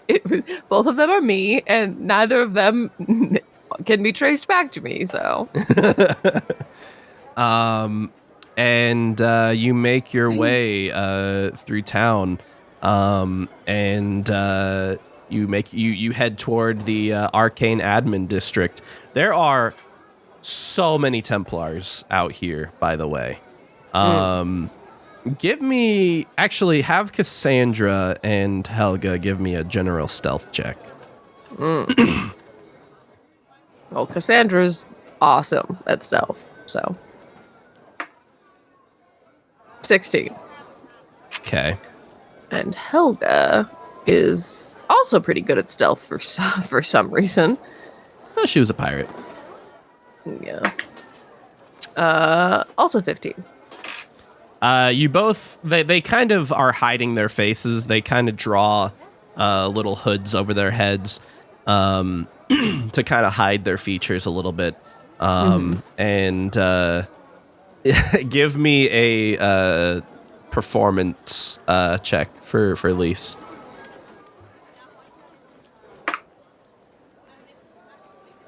$17. What's the phrase? She's serving cunt. Oh. As you're walking Okay. as you're walking through town, you put on your bitchiest face you can manage, and really try to sell being Crimella demeanor. Damn, she's serving dead woman, but they don't know that. And you manage to avoid suspicion from these Templars, but it is easily the most Templars you've ever seen. You actually see a barracks on one side of the street. You see an arcane appraisal building on the other end. People bringing in like their old like family heirlooms and other magical items to be appraised, as it is illegal to own certain magical artifacts in Oryn. Oh. And you end up making your way toward the Grand Cathedral, and it is massive. You look up, and this like massive building, it stretches to the sky easily, like 250 feet tall, with massive spires, and a stained glass window on the top frontmost wall, which is a heroic image of Tyr. At least scowls at it. And Cassandra says, this isn't gonna go well. This isn't gonna go well. Listen, we're just here to listen to what he has to say, right? Like, we're not gonna do anything. Says, Here. yeah, but you and Tyr and I just got a bad feeling. I'm not going to do anything, okay? And Tyr's Says- busy on trial, right? So what's he gonna do? She says, all right, I want you to look me in my eyes, and I want you to promise me you're not gonna vandalize the Tyrian Cathedral. Elise is looking away from her, and she says, no, look into my eyes and tell me I'm not going to vandalize the cathedral. I'm not going to vandalize the cathedral. She says, now say it truthfully. I'm not going to vandalize the cathedral. She says, all right, I'm going to be real cross if you do. Not going to do it. And Helga says, I think she is going to do it. No. I think Lise is lying. Lise, why are you making that face you make when you lie? Okay. I don't have to vandalize every cathedral. Okay? I can go into a church without vandalizing it. Helga says, Why are you still making the face you make when you are lying? Let's just go to the cathedral, okay? You make your way in. The like massive doors are already open to you. Go Sorry. ahead. Before we get there, I'm like, Helga, no names. She says, no names? No names. What does no names mean? You don't tell anybody our names. It says, what if they ask? Make something up. We do not have names. No. You want, okay, we are lying, only lying from here on out, yes? Yes. Okay, we are only lying. Until I say so. Helga will not tell a single truth. Okay. Maybe just don't say anything. But you know what, Helga? Let's see how long you can go. Let's play a game. How long can you go without saying anything? And the game ends when I tell you to stop, okay? Let's play that game. She says, Helga can go a very long time. I believe you. Okay, let's try it out. She crosses her arms and says, I think you are underestimating how long Helga can go. Okay, I believe you. Okay, ready? It starts now. Okay, let's go. How long will I stay silent? Until I tell you to say something. I'm going to outlast Lise. Okay, fantastic. Starting now. Okay, and we got going. She purses her lips and refuses to say anything from here on out. She has like a steely determination on her face to prove to you that she's the best at this. I love that for her. And you make your way into this cathedral, and it is easily one of the like largest buildings you've ever been inside. Right now, you are just entering. By the way, is Foxbud in your bag or is he out? In my bag. Okay. In that case, I will drag him off the map.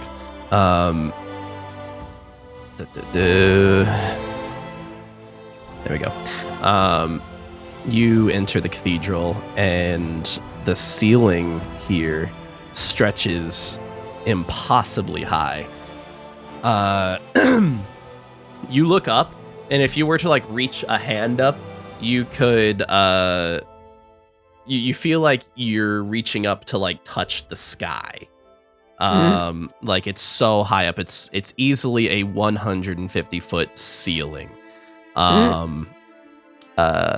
And we are going to run a poll.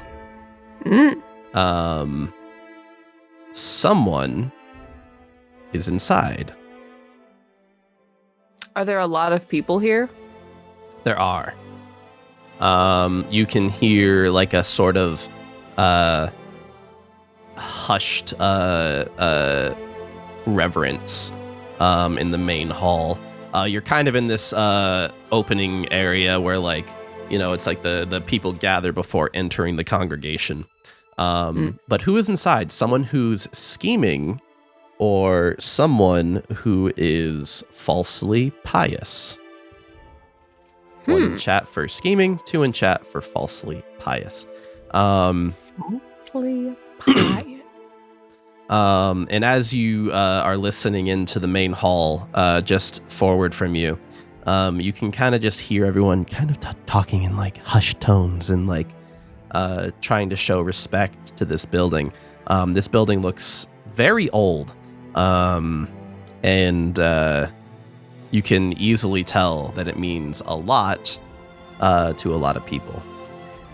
People don't know what pious means. A pious person is a very like religious, devout person. So if they're falsely pious, they're like not actually. Mm-hmm. They're like if I dressed up like a priest and was like, religion. Christian Riftdale is would be falsely pious. Although he's like an extreme example, I'm not saying that if you're falsely pious, you are automatically a serial killer. Oh my god. Uh-oh. Do we have to 50-50? Ooh, someone who is falsely pious.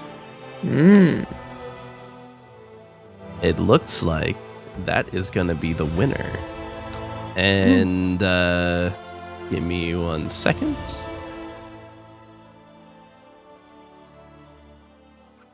All right. Do you make your way into the main congregation hall? Yeah, I think we're trying to like not draw attention to ourselves. Like take a seat in the back, you know. Okay. Let me reveal it to you. I want to be near an exit at all times. Yeah, sorry, 1 second. My mention 20 is being weird.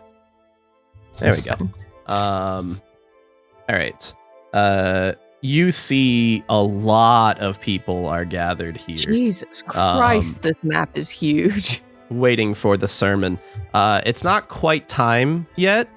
You're about an hour early. But people have already gathered. This is like a huge event. And where do you want to head? Gee, I think she's looking around like, oh my god, I've never been inside. First of all, I think this might be the biggest building I've ever been in. Actually, no, I was inside I've been in palaces before. What am I saying? I was just in a palace. I think I don't know. I would like to be near an exit. Okay. But I also want to make sure I can like see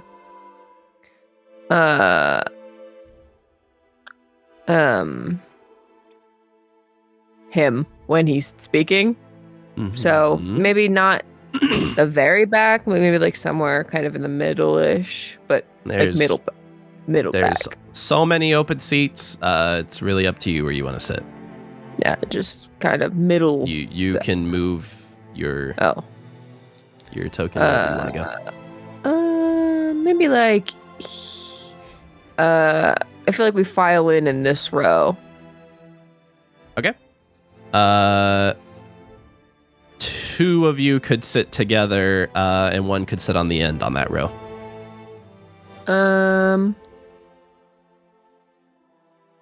Yeah, there's not a place where all three of us can sit together. I feel like I don't want Helga to sit by herself. I'm gonna make Cassandra and Helga sit like here, and Lisa will sit on her token just a little bit. Lisa will sit on the end. Okay. You all squeeze in to this row here, and the person next to you actually says, "I'm so excited for the service today. I hear the Emperor himself will be speaking." Yes, that is the news. I am also quite elated to be here. And you actually hear another person who is sitting next to Helga, the one right next to her. It's the person next to you speaking to you, the person next to Helga speaking to her, and she says, I hear that this is the first time the Emperor will ever be giving a speech outside of the Cerulean Citadel. And Helga is staring straight forward with a steely determination, pursing her lips. I lean forward and say, "Oh, she's deaf." And she says, "Oh, how might I communicate with her? Oh, she's also incredibly religious, very, very pious. She will not speak a word in church." Oh, yes. Give me a deception check. Natural 20. You see her cheeks go red, and she says, "Oh, Yes, so sorry. I completely understand. My cousin is the exact same way. So sorry. It's all right. We must show respect. I literally says, Tia forgives you. She says, yes, Tyr bless you as well.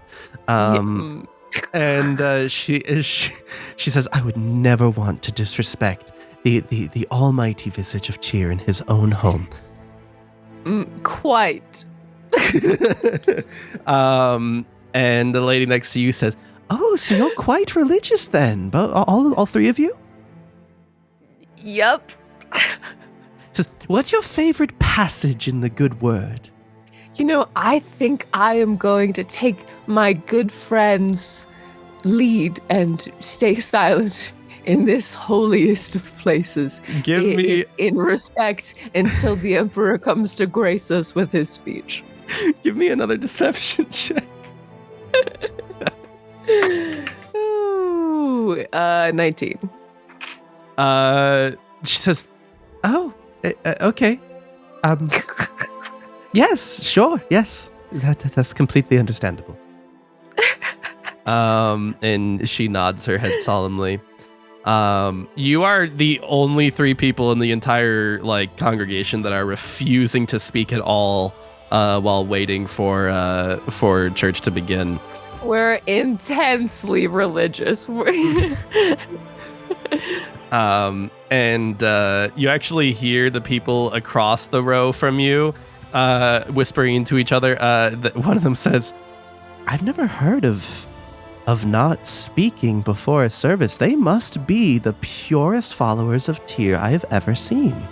Lisa's like, I feel like her face turns a little bit pink, and from the outside it looks like, oh, she's embarrassed that people are speaking about her, but really she's just trying not to laugh. And the other says, honestly, more people should try to be like them. I mean, more people should show more respect to Tyr, our savior. Bleh, bleh, bleh. Lise just no, they're not looking at her, but she nods her head yes. So do you all just kind of sit here in silence for an hour waiting for the service to begin? Yeah, I feel like we're obviously listening to other people's conversations. But I don't want her asking me a bunch of questions, so I'm gonna pretend that I am very pious and I'm not speaking. So you wait for an hour and try to remain completely silent. People are in general discussing how excited they are for this sermon. And noon comes, and two Templars approach the stage up front. But you don't see the Emperor. And 12 hits and 5 minutes pass, and another 5 minutes. It's 12:15 now, and there's still no Emperor. There's whispers and unease in the audience. Yeah, as soon as it starts to creep past 12:05, Lise looks at Cassandra with the was this a trap? And you finally see from a side room on the right-hand side of the of this cathedral, Nyx Lumen appears and approaches the stage. Lise tries to hide her face. Also took your feedback of me just using a random token and went out of my way to make sure to get a token that more matches how Nyx Lumen looks. What? Oh, I see. Nice. Oh yeah, well she was blonde before, and I was like, no, she was not blonde before. She had black hair, but she was an elf. Oh, that's right. I was like, I was hoping no one would notice the ears and would just notice the vibe, but everyone immediately picked up on the ears. Sorry. So yeah, new token. I am autistic. I'm so sorry.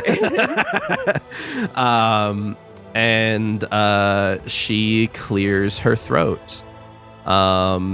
As in the congregation, a hush falls over them.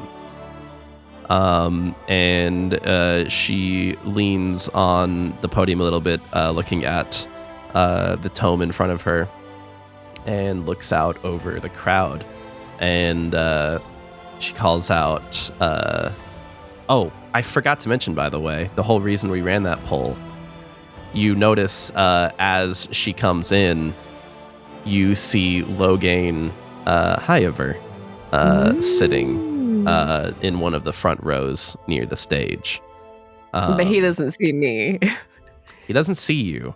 And when Nyx Lumen comes in, he, like, his eyes are trained on her the whole time. And he isn't saying anything to the Templars next to him and is just staring at her. Okay. And so Nyx begins speaking after clearing her voice.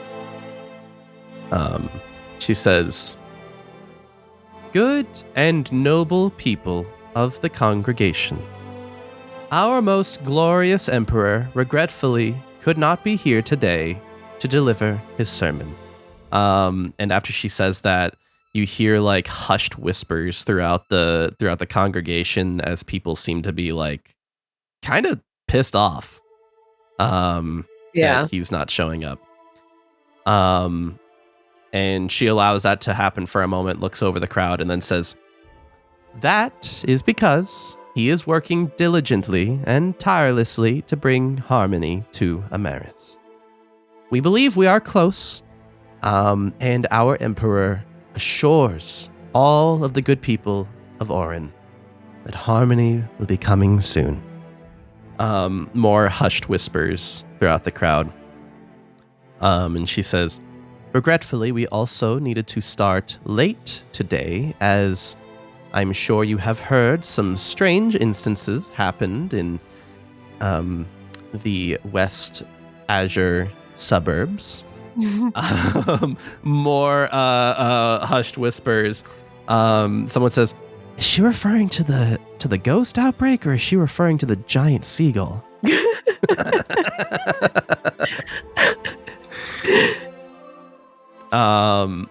And she seems to have this like look of frustration on her face. And she says, "Understand that harmony is coming, good people. And soon you will have no need to worry for anything. The world is about to be reborn in light, and we will be at the forefront of that rebirth. But someone cuts this short. This sermon is cut short by someone, and we have another poll to run. Chat. Who cuts the sermon short? Is it Nyx or Logain? 1 in chat for Nyx, 2 in chat for Logain.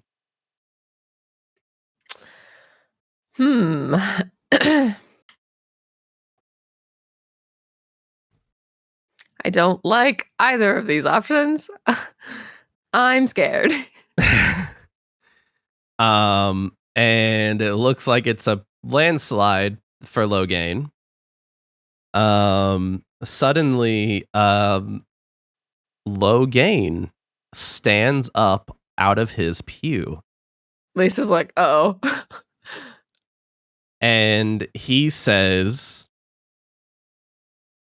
"So sorry, Lord Commander, but we have something for the congregation today." And Nyx looks confused. Lisa also looks confused. A Templar stands up with him and 2 more. And they approach the stage. And Nyx kind of is whispering something off to the side to him.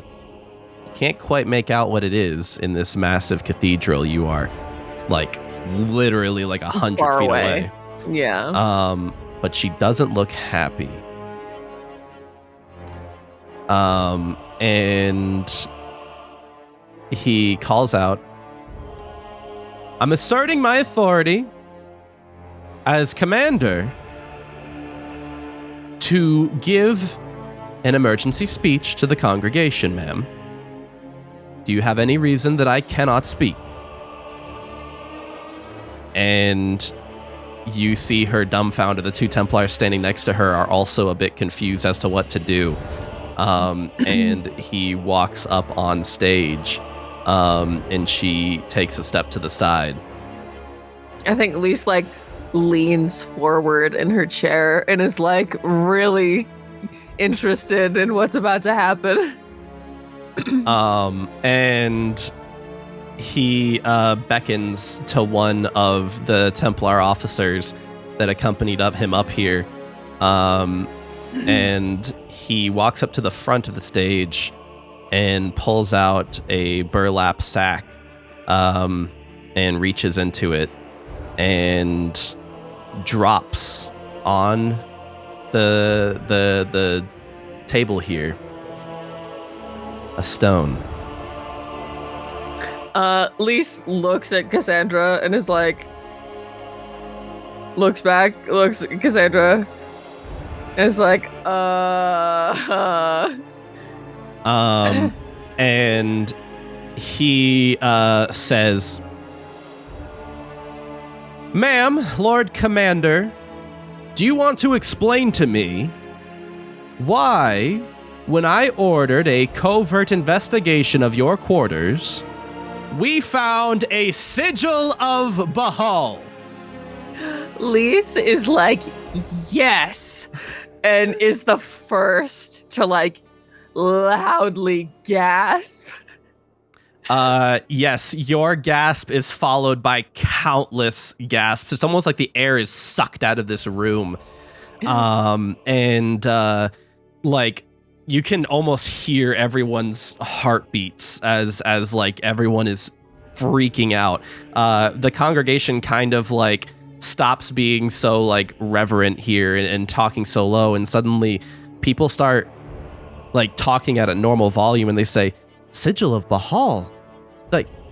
Like the one that the Templars and Caliban were using? The heretics? This is like, those heretics that the Chaos Crusaders burned the Temple of Tyr? Yes, those heretics? Scandalous. And Nyx calls out, she says, what is the meaning of this? Where did that come from? And The Logan commander's says, a heretic? everyone around you starts joining in. The Lord Commander's a heretic? The Lord Commander's a heretic? Nyx Lumen is a heretic? Wow. And Logan says, as I said, your quarters, ma'am. Now please explain to the congregation why this was found there. And she slams her fist on the table, and she says, Usurpers! Usurpers in the congregation! And Logain says, Heretic! Heresy at the High Lord Commander office! Lise casts minor illusion somewhere up in like the front up here to make it sound like someone over here shouts heretic at her. Give me a stealth check to see if you can do this stealthily. I'll use a sorcery point to do it quietly. Okay. You cast this spell, and sure enough, you just hear heretic from the front of the crowd, and suddenly the rest of the congregation begins joining in. Heretic! Yes. Heretic! heretic! She's so excited. She's like, yes! Commander has defiled Tyr in his own holy home! Nix Lumin's a heretic! The Templars all begin standing now, unsure what to do. Some of them are attempting to calm the crowd. Others are approaching the stage, seemingly asking what's going on. There's general confusion in the assembly, and you see Nix Lumin turn to Logain and say, "Cease this madness at once!" And Logain says, "It's your move, Lord Commander. Will you come quietly for interrogation?" And, Arrest the heretic!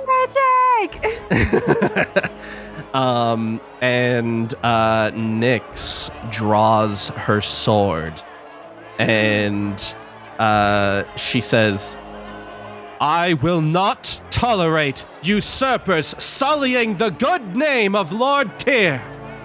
The heretic dares draw a weapon in this holy place. I kind of want to see. So Cassandra's 6th level spell that she got is mass suggestion, right? Okay. And I'm kind of like, I kind of want to suggest that they like rush her and like try to like because if it's like a crowd of people like rushing her, like I don't know that she's gonna attack like civilians, right? But this is also, hold on, let me read what this says because it's kind of long. You basically will cast it on up to 12 targets. And they all have to make wisdom saves or be charmed. But do they know that a spell was cast on them? If I have to assume they do after the fact. That's I mean, that's how suggestion works, right? This is just a mass version of that. I believe so.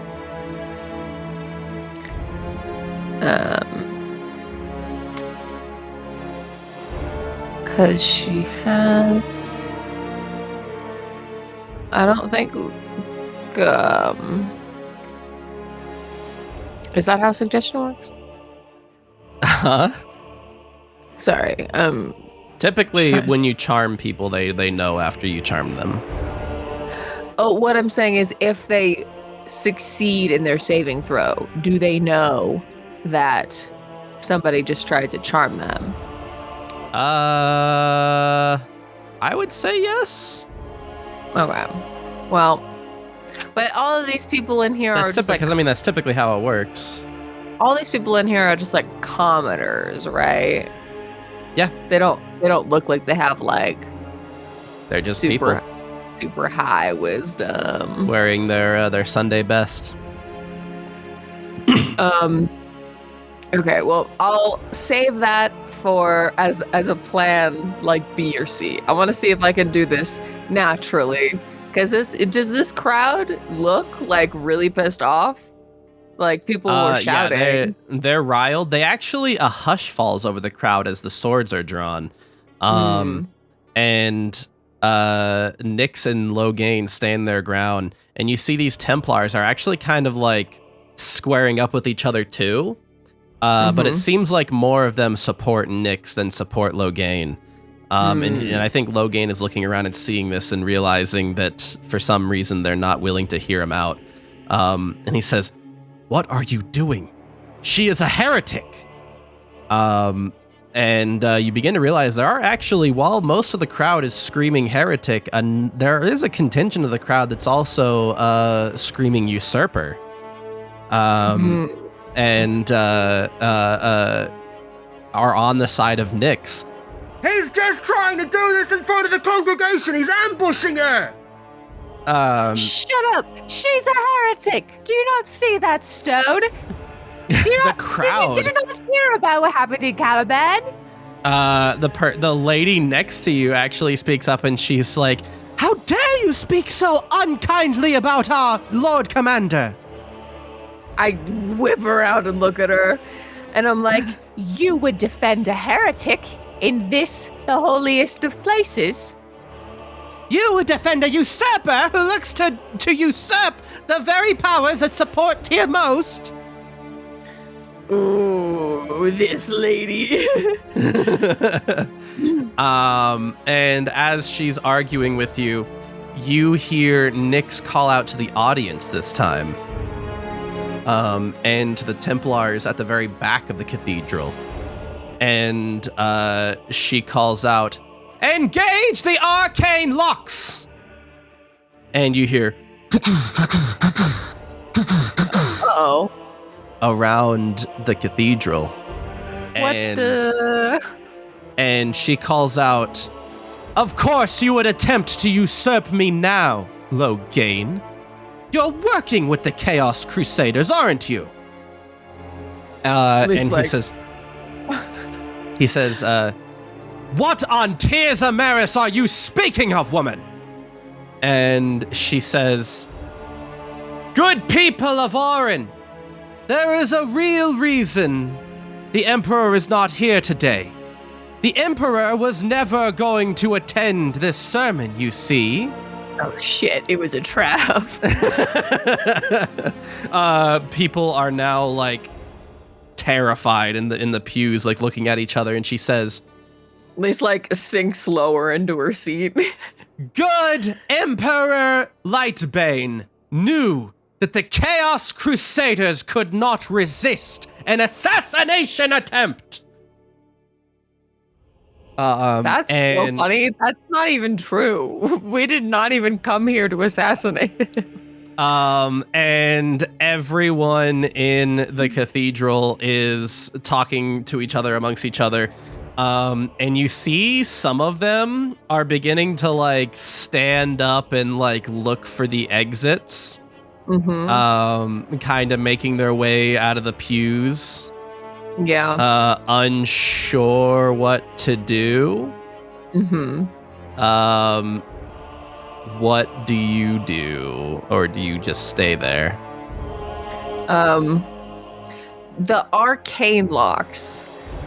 Do I get the sense that like I can't cast magic anymore? Or like what? Or if You don't feel any different.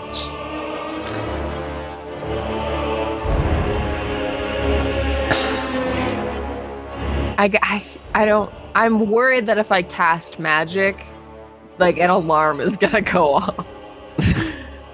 I mean, that's up to you. I guess. Yeah. We'll stand too and just kind of try to blend in with the crowd. And kind of start like I want to move with like a group of people, so I'm not standing out. But yeah, if we can see if like the exits are open, maybe get out you of notice here. those massive doors toward the back are closed and barred. Okay, barred from the inside, like we could move them. From the inside, and also you assume the outside as well. Cool. Well, Helga could probably break them down. Lee says, "They mean to trap us in here. They're going to kill us all." When you say they're going to kill us all, you incite a panic in this crowd, and everyone begins rushing toward the exit. Everyone begins pressing up against the walls, desperately trying to get out. "I'm too young to die! I'm not a warrior! I can't be here! And Tyr's good home!" And they are all desperately trying to push out. You realize they've effectively formed a wall between you and the exit. Oh shit. I'm like, move. This woman can open the door. Helga, get to the No one is listening to you. Helga, get to the front. See if you can open the doors. Helga looks at you and looks at the people and takes her hand in her fist and kind of does like a punching motion and like cocks her head at you. Okay, no, don't hurt the people, but you're much bigger than them. So I assume you could probably just kind of shove them out of the way and get to the door. She cocks an eyebrow at you as if to be like, "Are you sure?"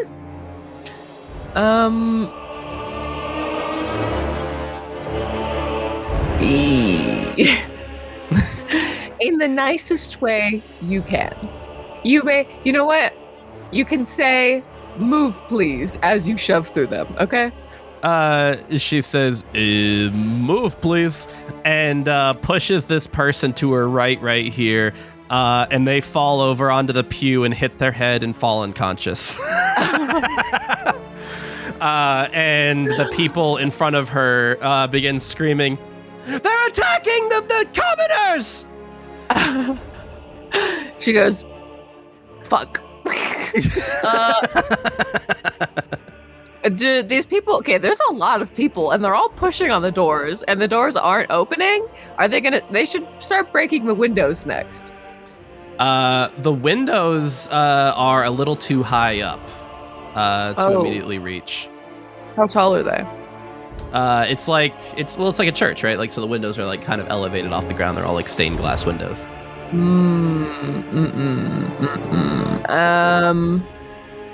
I feel like we're still trying to blend in with this crowd.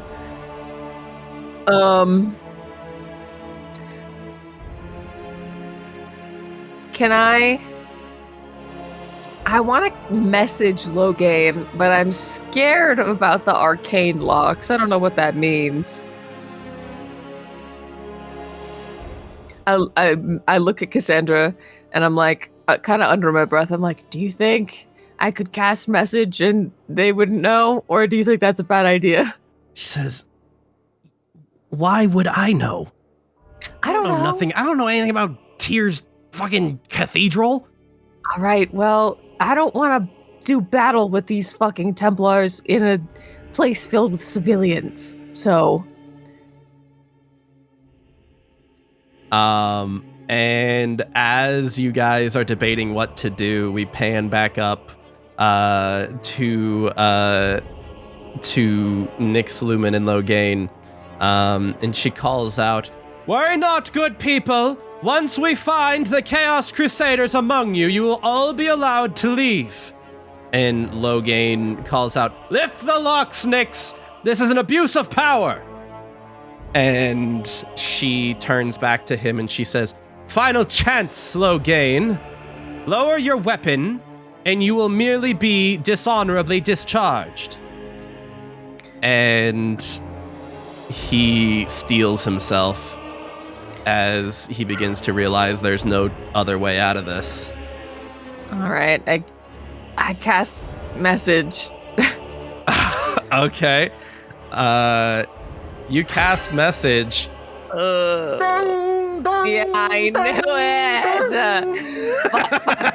Well, listen, listen, there was nothing else I could do. Like, everyone's trying to leave. I can't get to the windows to break them. What am I supposed to do? And Nyx calls out, "And there's the confirmation, good people. The Chaos Crusaders are here among us." And all of the civilians begin looking at each other and like doubting each other. And they say, "Well, I'm not a Chaos Crusader.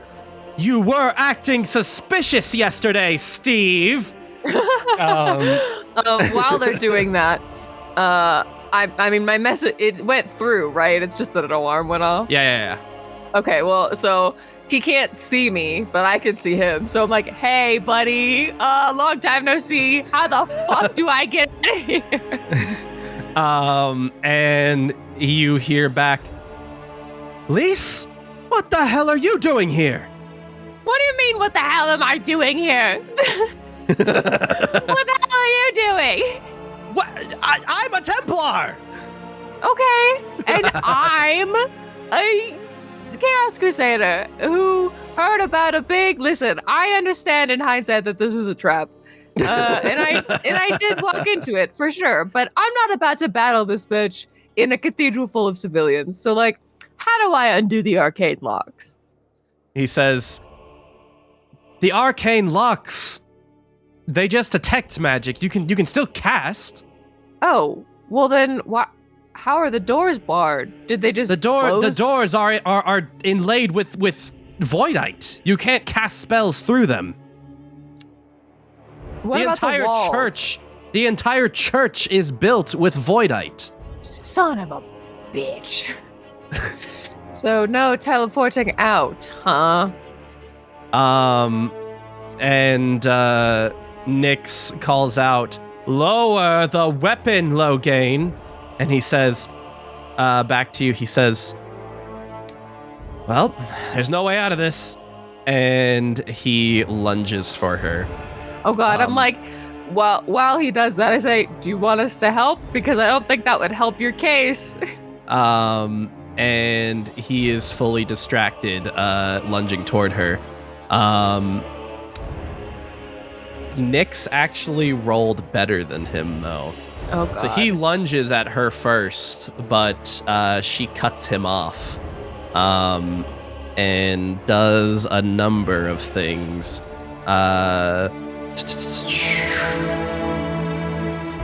As a bonus action,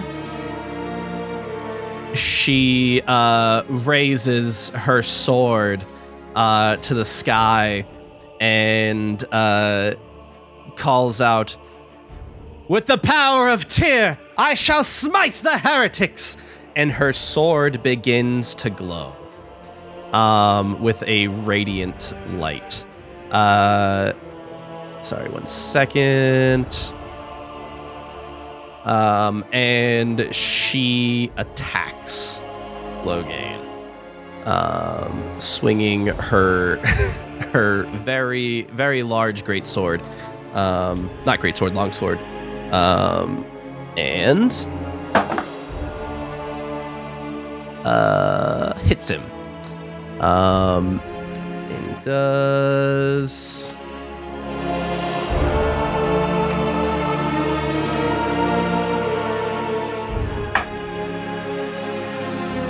Uh, 13 damage, and that sword flashes as she does, and ends up doing an additional 8 radiant damage. Or not 8. Hold on. One more die.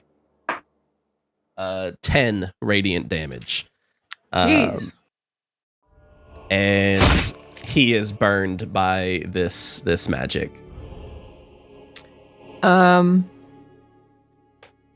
She swings again, though, and hits him again.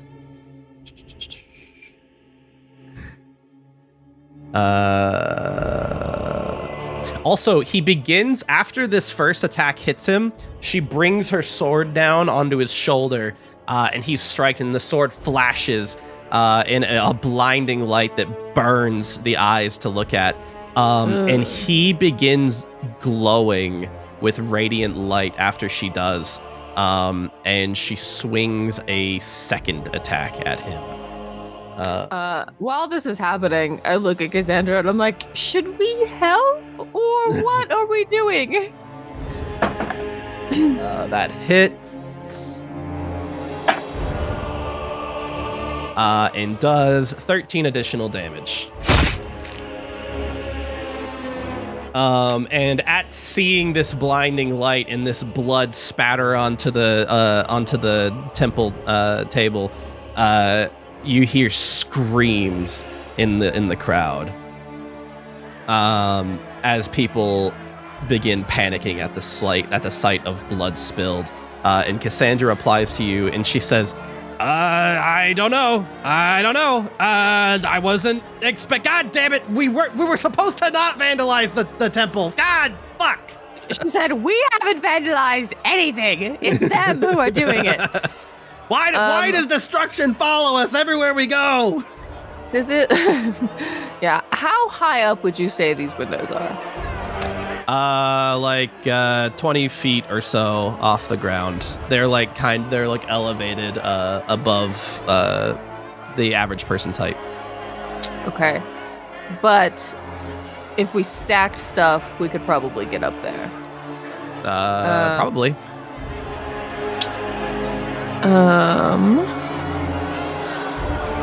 Let's see. I'm like, Cassandra, try to break the windows and let's see if we can't start getting people out of here.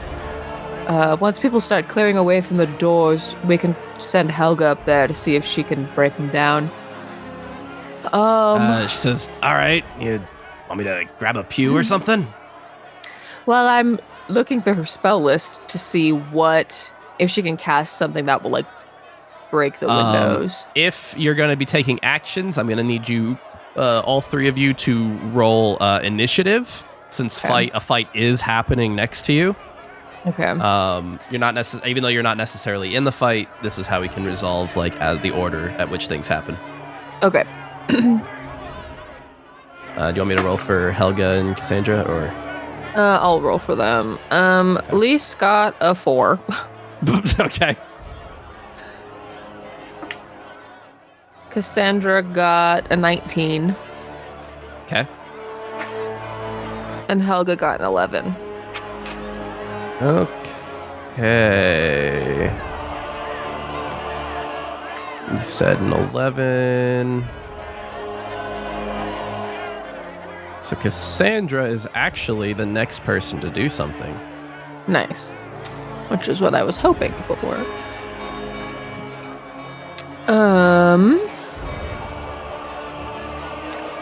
Let's see.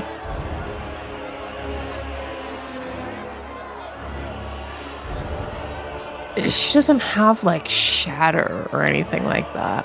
Fantastic news for you is that you are absolutely last in the initiative order. Hey. Maybe that'll be good. I don't know.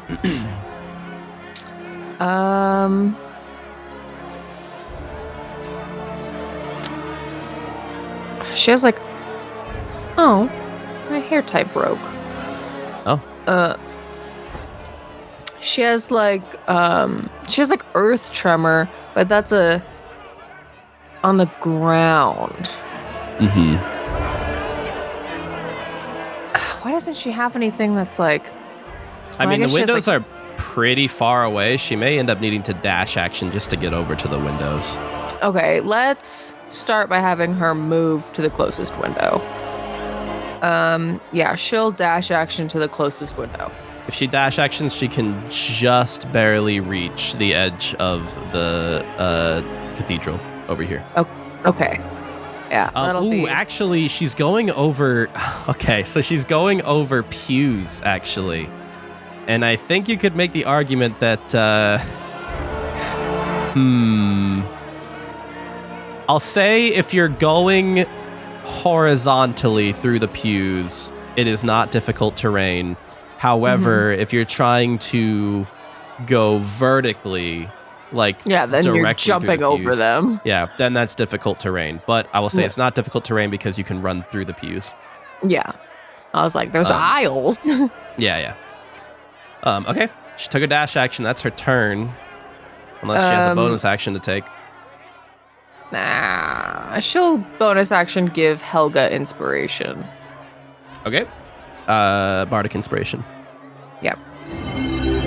That's a little bit different than standard inspiration. Okay. Oh, yeah.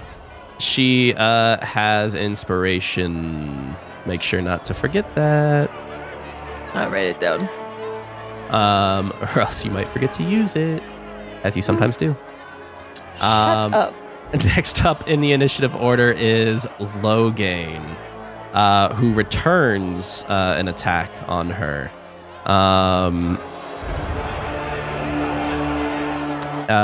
He is wielding a great sword. He swings. And just barely hits. Doing 14 slashing damage to Nyx. Swings again. Oh, I just dropped 20.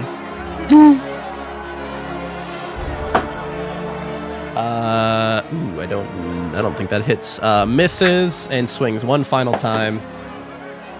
And also misses.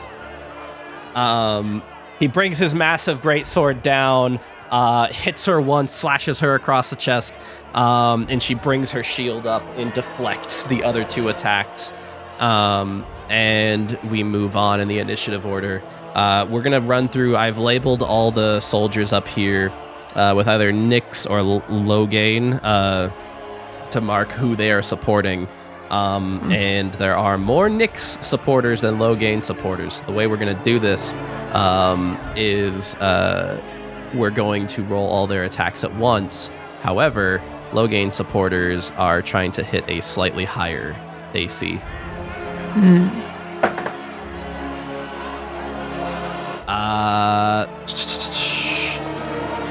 They do manage to hit, I believe. Yes. Twice. Or no, the second hit does not hit. And they do a lot of damage. They do 15 damage to all the Nyx supporters. Next up in the initiative order is Helga.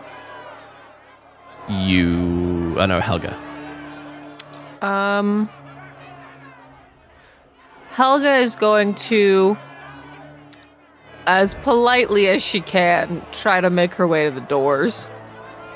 Okay. How is she doing that? So she'll take a dash action to get as far as she can get. Okay. I will say, if she's trying to push past people, she will not be taking a dash action. Her action will be pushing through the crowd. Okay, that's fine. Yeah, I want her to get to the doors and get them open. The way we'll resolve this is she'll give me a strength check, and we'll see how far she gets. Okay. I will say it's going to be a difficult one. Well, I gave her Bardic for a reason. Oh, god damn it. That flew backwards. Okay. That's 21. 21. She actually does manage to push past some of these people. She doesn't do it super gently with a 21. She's trying to help.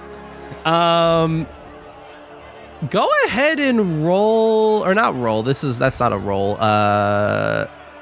We're gonna say she is unarmed striking these people. As she is pushing past them, attempting to be gentle, but a strong push from Helga is anything but gentle. These people fly off to the side, these ones as well. Some of them are knocked clean out, fully unconscious. I would say the ones that she touched, normally you wouldn't be able to attack that many people, but they're commoners. She continues pushing through them and does manage to get to about here. Okay. Pushing through the crowd. I feel like, do people see her coming and maybe move out of the way? People start noticing that she's like pushing people down, and everyone says, "Is that one of the Chaos Crusaders?" Oh shit! No, she's trying to open the doors. Let her. She's attacking the good people of Oryn. Away! And Helga, still pursing her lips, doesn't want to speak up, just looks at you like, Did you use her bardic, by the way? I didn't. Okay. Lee says, just be more gentle. She You can say you're shrugs. sorry. She cocks her head and points out her mouth and I say, shakes her head. I say, you can say sorry, but only sorry. She crosses her arms and shakes her head. You can say sorry. She continues shaking her head. She's determined to win this competition. Helga, I'll let you, I'll change the conditions. If you say sorry, you will win. You can win. How about that? She nods and puts a thumbs up, and she says, Okay. So sorry. Do not worry. We are the Chaos Crusaders here to... No. we are here to save the day, and we are the good guys. No. I just said say sorry.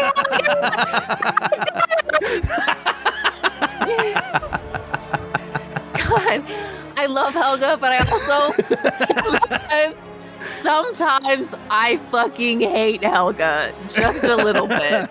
Just a little bit. I love her so much, but oh my God. Sometimes she's literally impossible to be around. The civilians are saying, she just admitted it! She's a Chaos Crusader! She's one of the villains! And she says, no, we are the good guys. We are here to save you. Do not worry. My friend Lise taught me that we are good guys because we think we are bad guys. No. They said, wait, you just said you're a bad guy! And she says, no, we think we are bad guys, but we are not bad guys. Helga, you lost the game. You lost. No, you say Helga win! New game. New game. Best of 3. So Helga win this one. Yeah, you got one against me. Go back to no more talking and you might win the second one too. She looks really smug with herself and crosses her arms and grins. And 2 of these civilians, and 4 of these civilians walk forward and kind of like cut her off from you. And they say, turn yourself in! We're all being held here because of you! She's going to open the doors. Anyway, Helga will continue to try to go open the doors. All right. Next up is the Nyx supporters, who roll 2 attacks.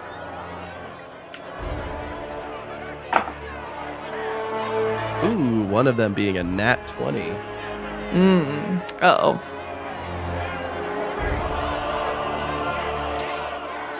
What are these people up here doing? Oh, there's doors up there too, I see.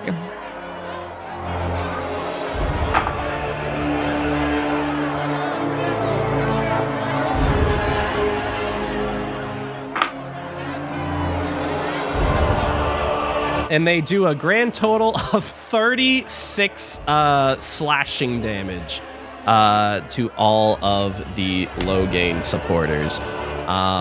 And they are all instantly bloodied. Oh, God.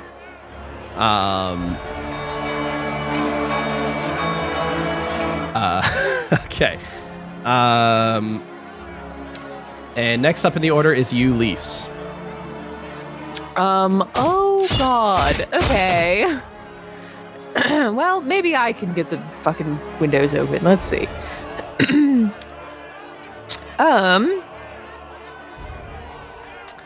Let's do... let's do 2nd level Scorching Ray on the window that Cassandra is next to see if I can shatter it. Okay. So that is... So this is a 2nd level, so it's 3 rays. Okay. So that is... It's... Oh, I have to... That's right. I have to roll. That's a miss.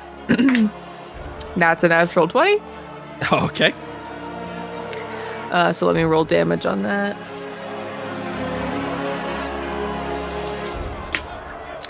That is 6 times 2 is 12. So that one does 12 damage All right. to the window. And then that one is an 18 to hit. Okay. It is an 18 hit. 18 does hit. Okay. And that's 5 extra damage. So what's that total damage? It was 12 plus 5, 17.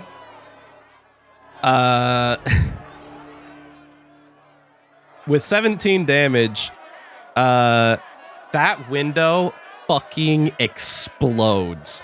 Your beams of fire. Oh, hold on. I also used a sorcery point, so it's subtle. So it maybe. Okay. How are you gonna subtly cast this? Well, hold on. Let me see. Let me tell you what subtle spell does. All right. Give me just a second. Let me find it.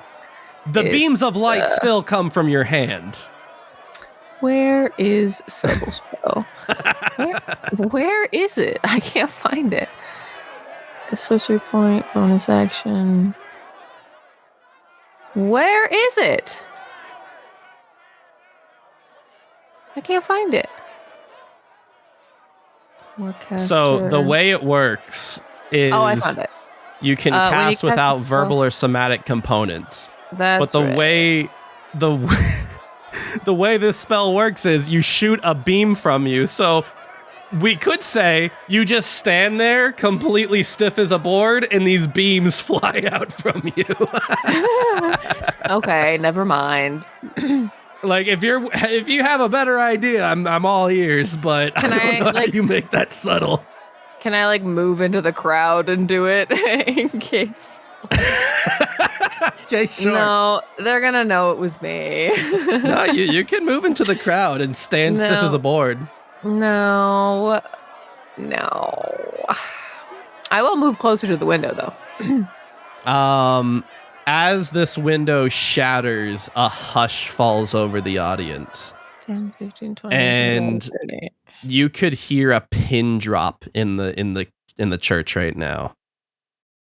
And suddenly someone says, "The Chaos Crusaders are defiling Tyr's church!" Oh, God. And suddenly the crowd is roaring again, and you see Nyx lock eyes with you from the stage. I flip her off. And she says, "So, there you are." Yeah, trying to free the people that you have trapped in this church, you psychopath. She says, "Everyone is free to go as soon as you turn yourself in. We can't have the Chaos Crusaders escaping after all." Yeah, we'll see about that. Is that the end of your turn? Does Foxbud leave your bag? No, he'll stay here for now. Okay. All right, in that case, we are back to top of the order. Nyx, who is actually here. She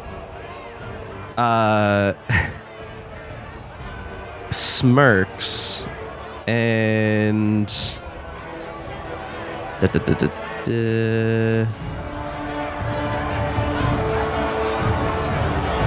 sorry, I'm looking through some spells really quick.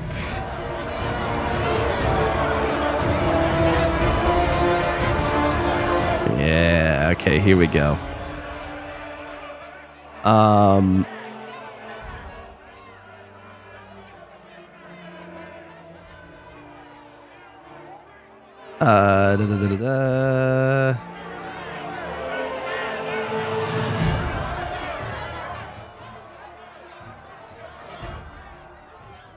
Okay. Yes. She raises her sword and cries out, Tyr, lend me your strength. Smite these heretics. And as she raises her sword, a beam of light extends to the top of the church, and a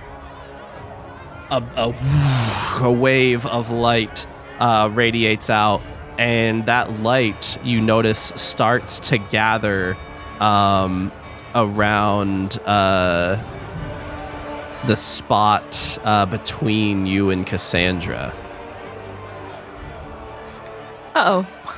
And this light continues like swirling and becoming more and more dense. And you realize this light is forming into a humanoid figure. Oh, what? And you see floating in front of you what appears to be an angel. And you realize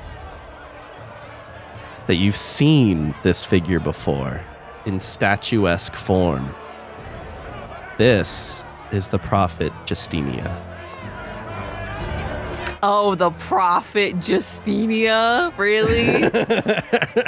Wow. Very original. You've seen her before back at the Cerulean Citadel. Okay, yeah. His most beloved prophet. And At least that's move, bitch.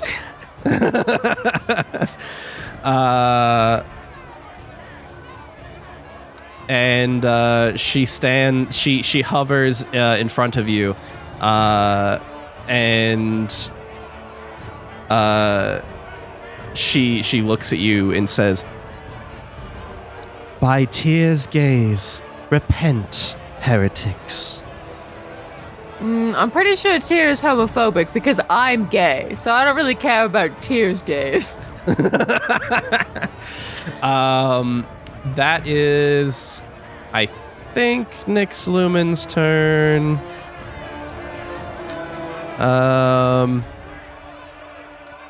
She will also keep her sword raised, and it begins to glow again. Great. And that's the end of her turn. Next up is Cassandra. Run. Get away from there.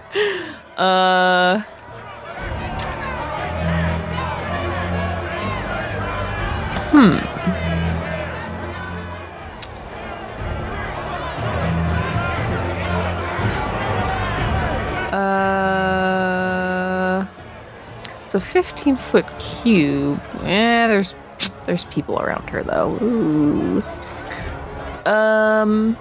But I shattered this window. Stupid bitch, I don't want to fight you. I want to get out of here.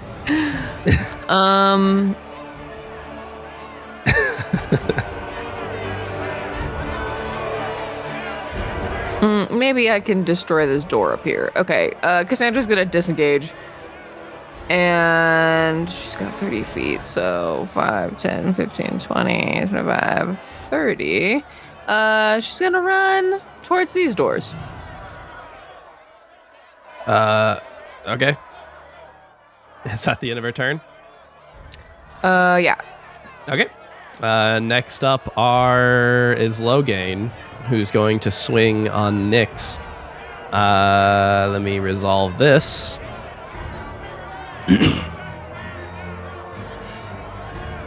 He's going to swing all his attacks on her, attempt to take her down.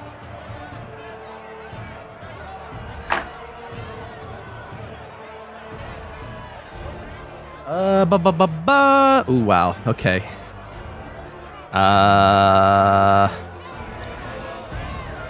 Only one of these succeeds.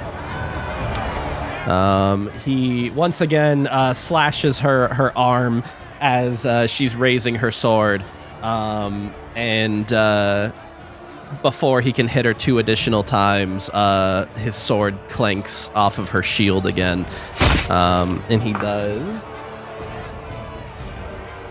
11 slashing damage. And next up in the initiative order are all of the people on his side, who are going to roll their 2 attacks. Can they heal themselves? They're Templars.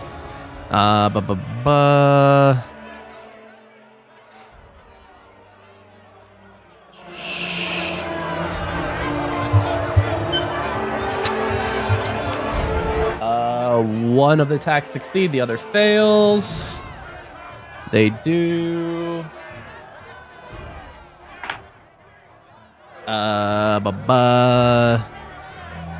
12 slashing damage, and they all bless each other as well. They will all be operating with bless next time.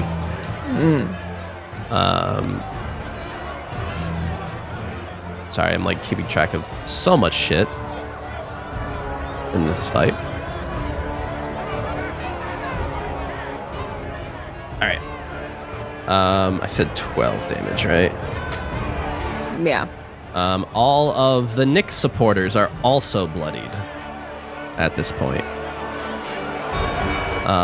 The fight is getting pretty intense. Next up in the initiative order is Helga. Helga's actually gonna retreat a bit. I'd like her to move horizontally through this pew. So does she have to make a strength check to push these people out of the way? Not if she's moving through the pews now. Okay, so let's see. She has 40 walking speed. 5, 10, 15, 20, 30, 35, 40. So she'll come out like here. Okay. And she, well, let's see. Come on, Lisa has 30. 5, 10, 15, 20, 25. Okay, perfect. Helga is just gonna take the evade action for right now. Okay. Avoid any attacks. Yeah. Okay. I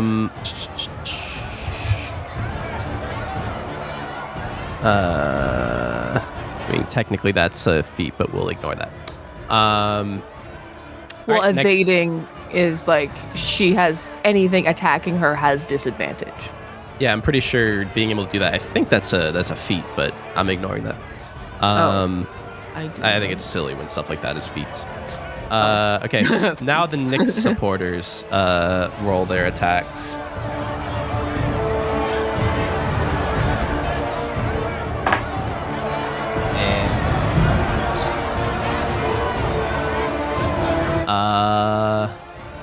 God damn it. I just closed out one of the things I was looking at.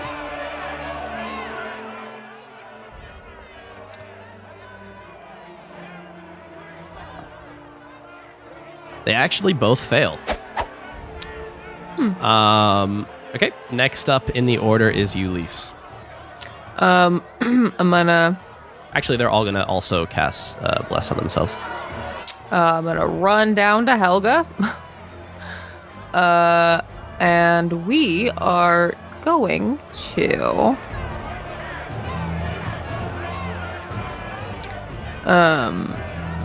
we're gonna Dimension Door up.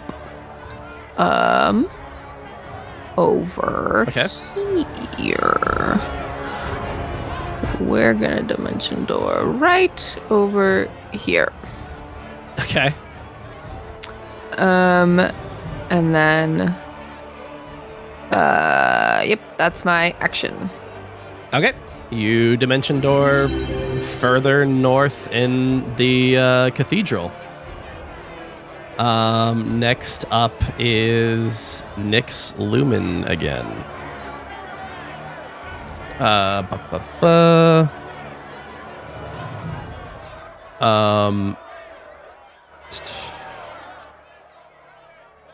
She is going to...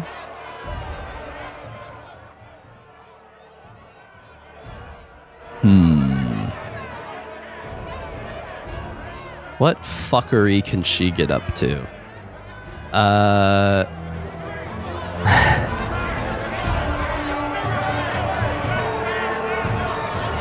I think she's just going to wail on Logain a little bit. She's been casting a lot of spells. We gotta save some of those, right?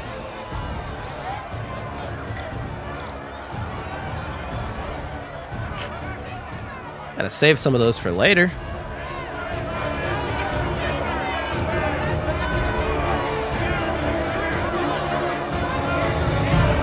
Oh, actually, now that her weapon is glowing, she chooses to channel her divinity. I forgot that she could do this.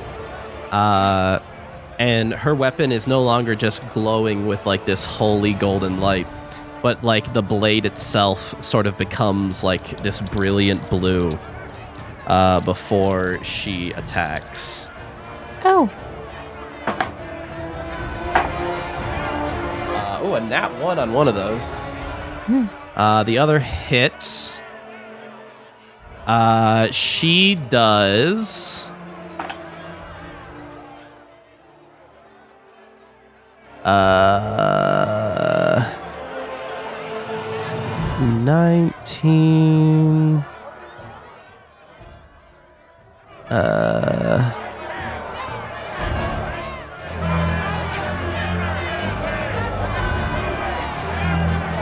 19 plus doing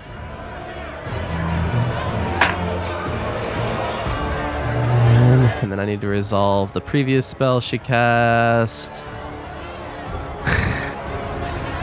Sorry, I've got a lot I need to resolve here. The other dice I need to roll. Wait, what's that one meme that's like, why are you rolling so much dice?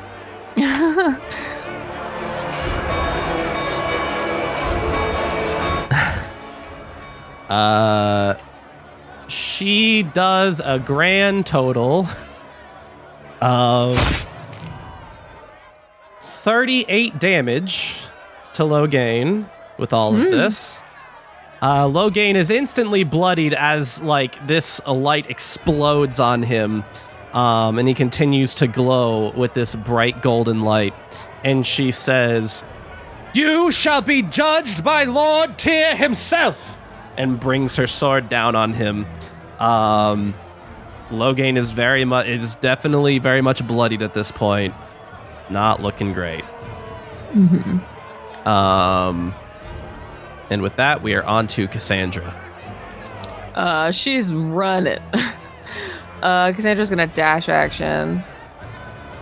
So she gets 60 feet. So that's 5, 10, 15, 20, 25, 30. Wait. 5, 10, 15, 20, 25, 30, 35, 40. Wait, oh fuck. 5, 10, 15, 20, 25. Yeah, this is 30. So then 5, 10, 15, 20. 5, 10, 15, 20, 25, 30, 40. So she moves. She can move here. Okay. What's she doing? Well, let's see, that's 5, 10, 15, 20, 25, 30, 45, 50. Okay, she'll stop there. Okay. And that's her action. Okay, she's just running up to stand over there. Bonus action, she'll Bardic Lise. Okay. Lise has Bardic. Okay. She starts beating the beat to the Sea Banshee song on her drum. In that case, next up is Logain, who steels himself and continues to fight.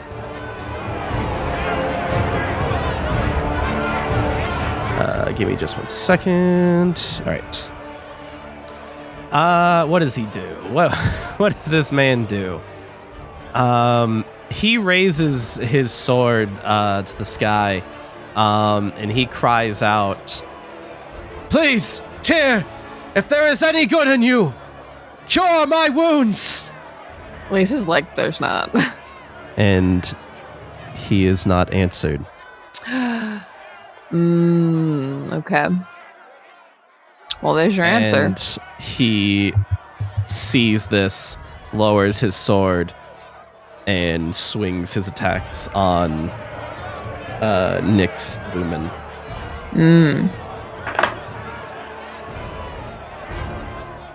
Listen, he was falsely pious anyway. One of which succeeds. She takes 10 slashing damage. Still looks fine. Next up is all of his supporters who will roll their attacks now.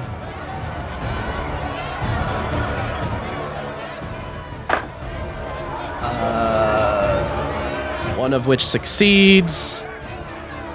I could be sitting here running healing spells and tracking all that, but just for the sake of time, we're just going to assume that they're healing and damaging each other, and this is just a quick way to track a larger fight. Okay. Because, I mean, they all have the same healing ability.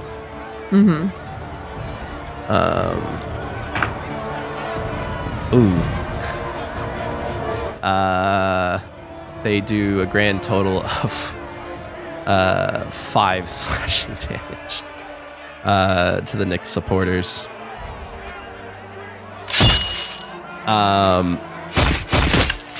And with that, we move on to Helga. What does Helga do? Let's try. Can she make it to this door from where she is right now? For the strength check, yes. Okay. She'll have to Would push she still? past some people. Would she still have her action?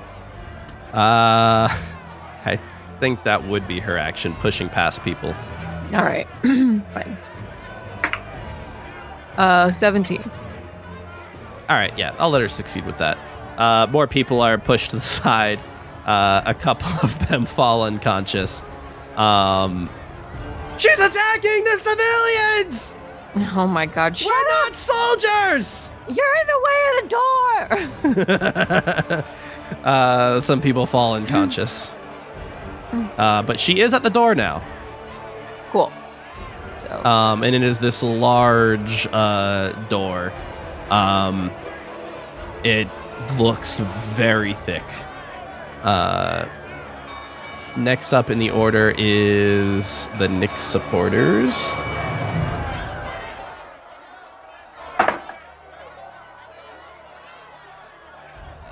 One of their attacks succeeds. Ooh. They do 12 damage total to all of the Logain supporters.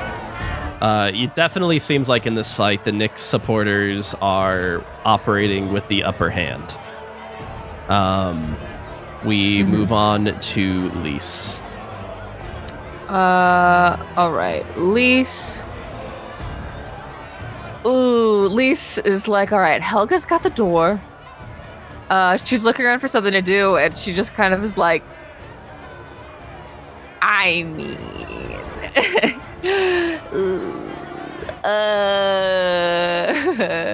how dexterous. Nyx is wearing Voidite, right? So Yes. I know that she won't take as much damage from spells, correct? That's what that means? Voidite basically gives you a slightly higher AC, specifically when defending against spells. Spells, okay. So in that case, and all of her Templars are wearing Voidite too. Yes. Every Templar in the center of the room is wearing Voidite, yes. Well,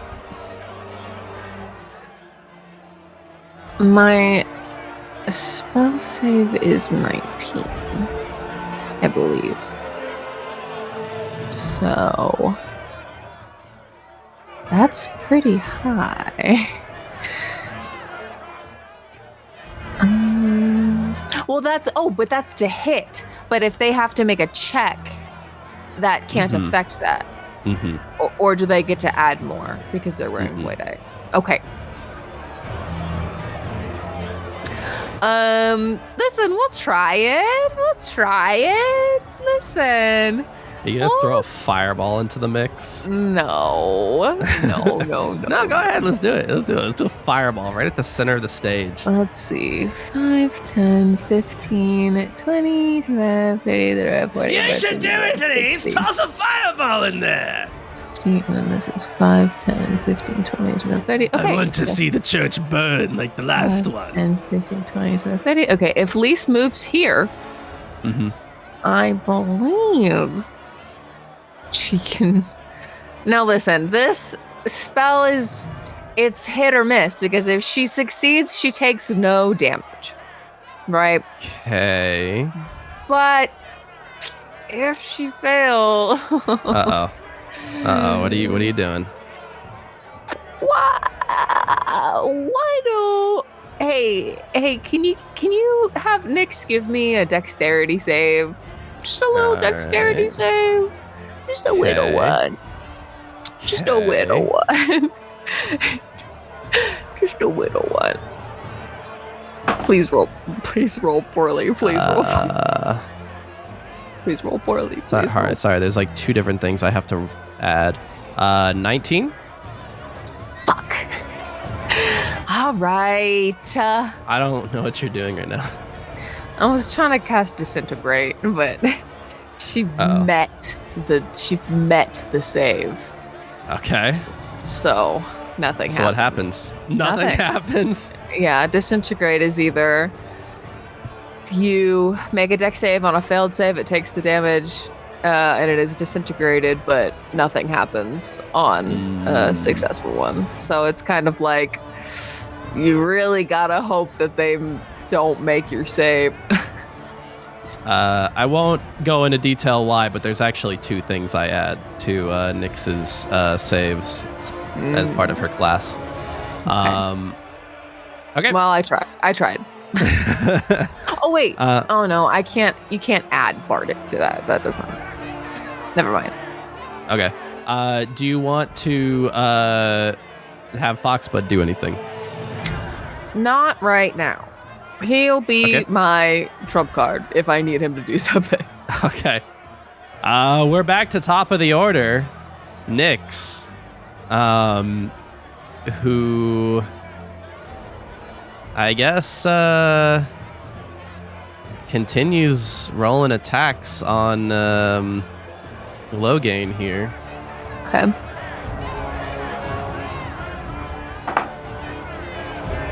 Rolled real well on these. Both hit. I think I might macro this. Damn it. How cool would that have been? To disintegrate her? Yeah. That would have been so cool. She does. Sorry, I have like so many different things open right now. That's fine.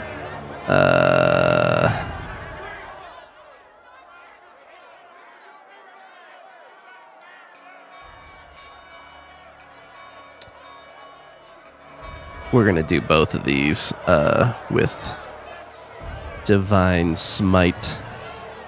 So she will do. Okay, so I have to roll this.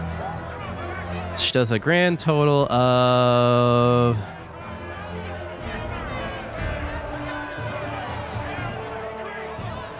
adding all these numbers together. Oh my god. Uh-oh.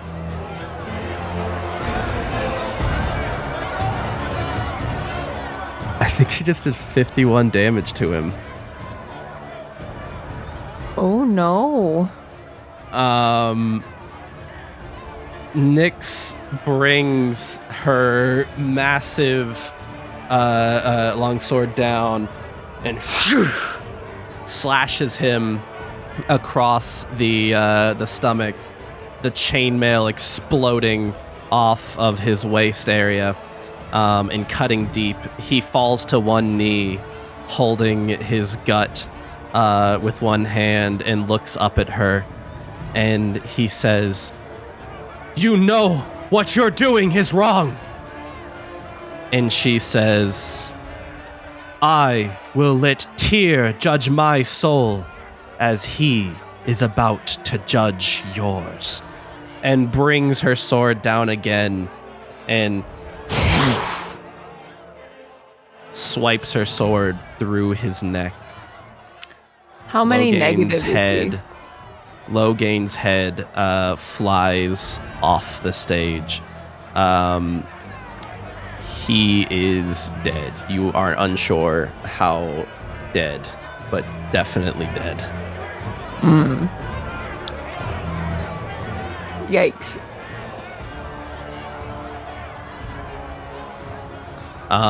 His kneeling body slumps against this stage table, and you see horror in his supporters' eyes as they see the man they were supporting slain by Nyx Lumen. Next up in the order is Cassandra. Okay, so like, let me roll something really quickly.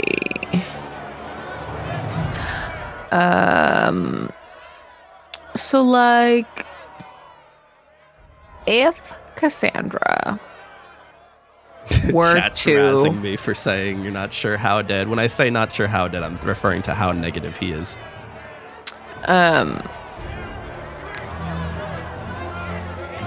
It's funny, you know, death is not necessarily the most permanent thing when it comes to 5e. Let's see, how many is this? That's 3, 4, 5, 6. Oh no! Oh, I'm so sorry. It's D8. Uh-oh. Is she about to vaporize Nyx? D8.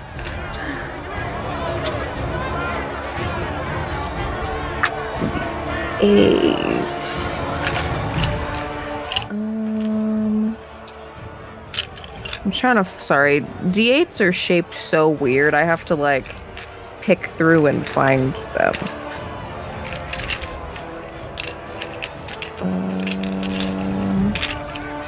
Okay, I think that's a D8. That's a D8. Let's see, this is 3, 4, 5. Where the hell are the rest of my D8s? I can just roll some d8s for you. No, I have them. They're here somewhere, probably. Oh, actually, maybe I only have... Maybe I only actually have this many. No, I don't have this one. Where is that one? Hello? Sir? Are you there? Hello? Oh, it's literally right fucking here. Actually, no, it's not. Where is it? What? What? Does this D8 look different than the rest of them? Are you okay over there? No, I can't find my D8. I think Seth might be losing their mind. What the fuck is happening? 20, 12.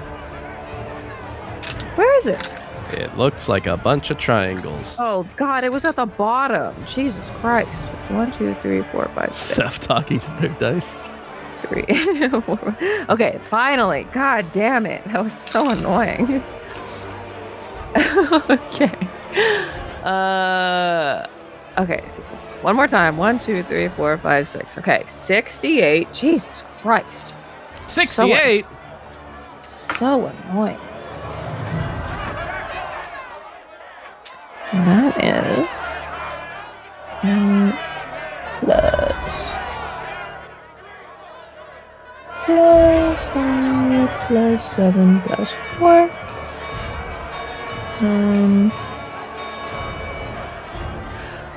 Okay, that is 32 healing to Logain and all of his supporters. Okay. Logain is dead. Right. Does that not bring him back up at all? He's dead. Dead. Like fully dead? Yes. Okay, well, the rest of his supporters get healing then. Okay. How much healing? 32 for all of them? Yeah. All right.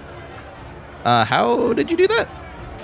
6th level prayer of healing. Okay. Will do.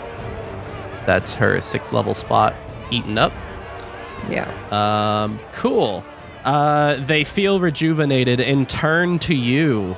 One of them turns to you and they say, Chaos Crusaders?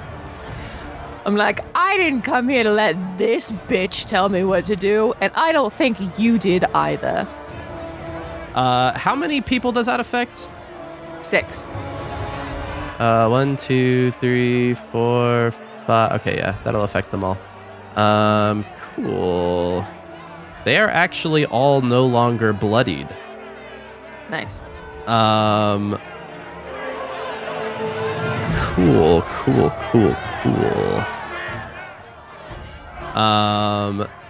Next up is Logain's dead. The Logain supporters who are going to, with a renewed sense of determination, swing against the Nyx supporters. They look a little conflicted now that they're working with the Chaos Crusaders. She says, don't think about it too much. Just finish what you were doing. So... Oh, they roll really badly. I rolled a... Can you see that? A 2 and a 3 Oh my god. on my d20s. Nice. Interesting. So I think they're so conflicted at this the working with the Chaos Crusaders. They're all fully thrown off, and one of them shouts, I guess we're working with the Chaos Crusaders, men. If we fail here, we're gonna die heretics. So I guess we're fighting with them." She's like, next up is Helga.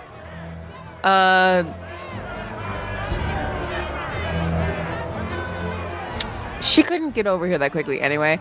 Helga's gonna use her attacks on the door, see what that does, and I'll go from there. Okay.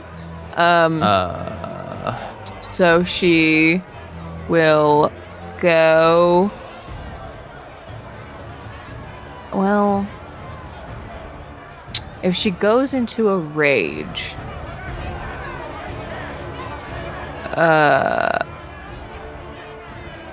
then, well, as long as she doesn't go into a frenzy rage. Or no, wait, right? No, what happens when she what does she get a level of exhaustion from when she comes out of her frenzy rage? Okay, but if she doesn't frenzy rage, then that doesn't happen? Mm-hmm. Okay. And she's got a couple. Actually, hang on.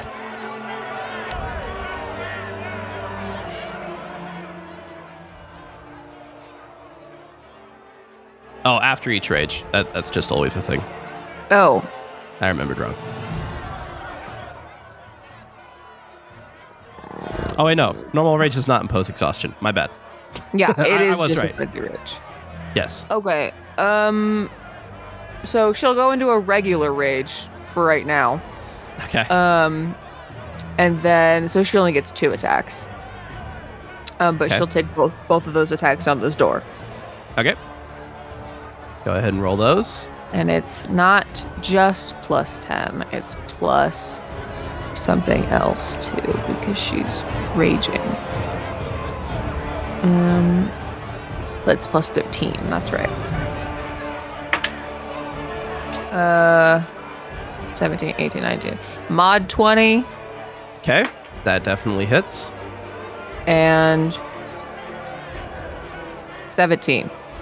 Both hit. Roll Okay. damage. So, 7, 8, 9, 10, 11, 12, 13. 13 on the first one.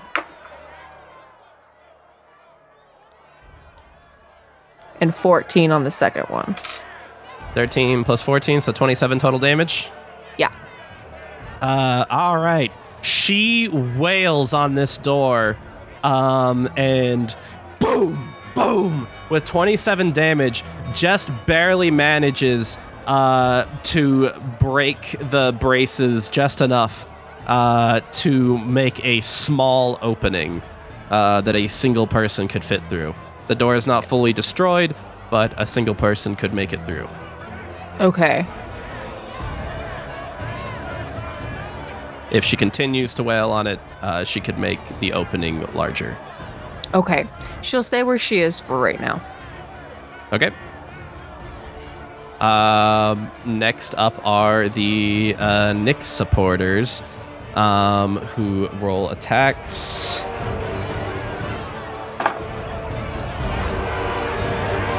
Same number twice. Does this hit? No, both miss. Actually, they have blessed though.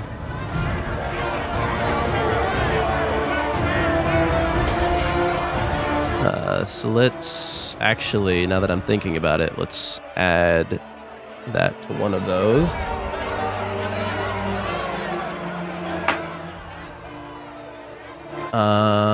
Okay, one of those hits.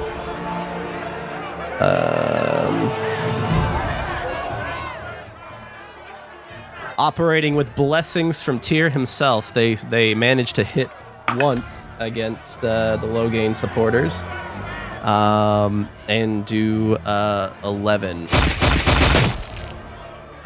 damage to all the Logain supporters, who are once again bloodied.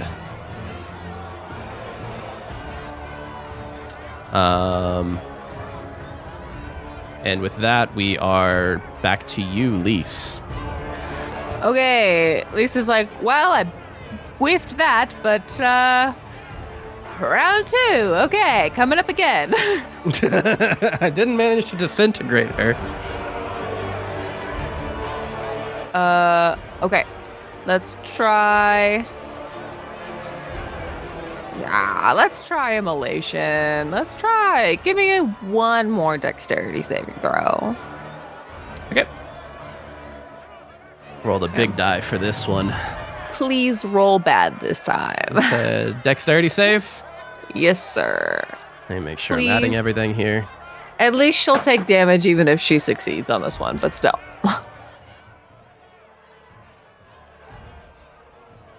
No! Throw it away! Whatever. She still takes damage. Okay. That's 4d6. Didn't even have to add anything to that. God. I love this big die.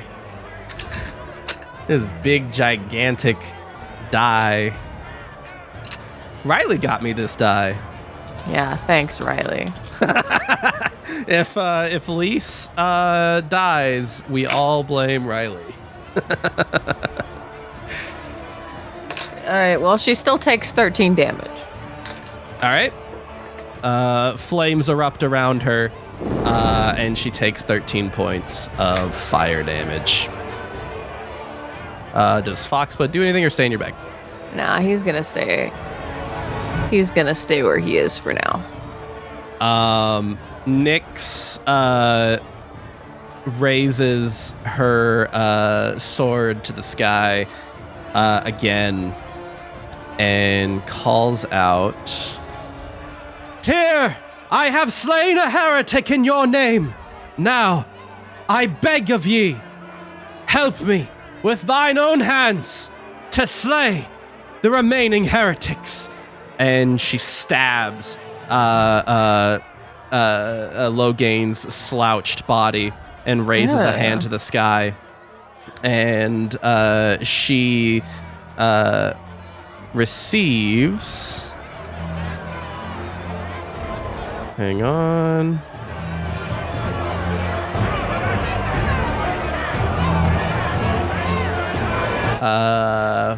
What's her health at? 48 points of healing.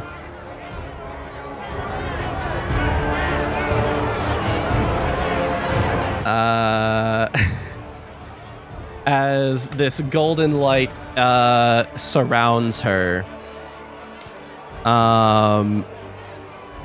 and suddenly she rips that sword from Loghain's body and raises it again, and a beam of light explodes out from it to the sky, and the church falls silent as the ceiling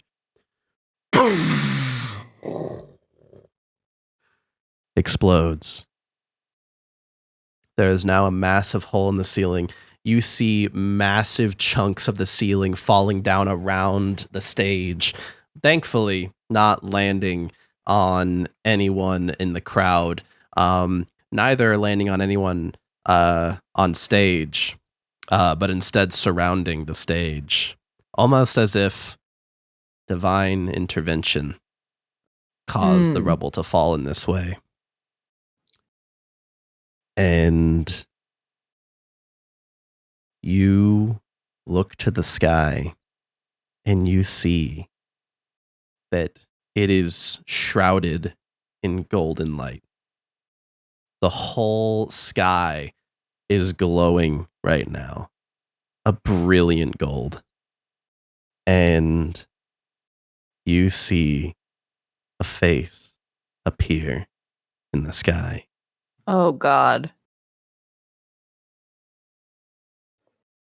It's hard to make out at first, but then you see it. His massive beard,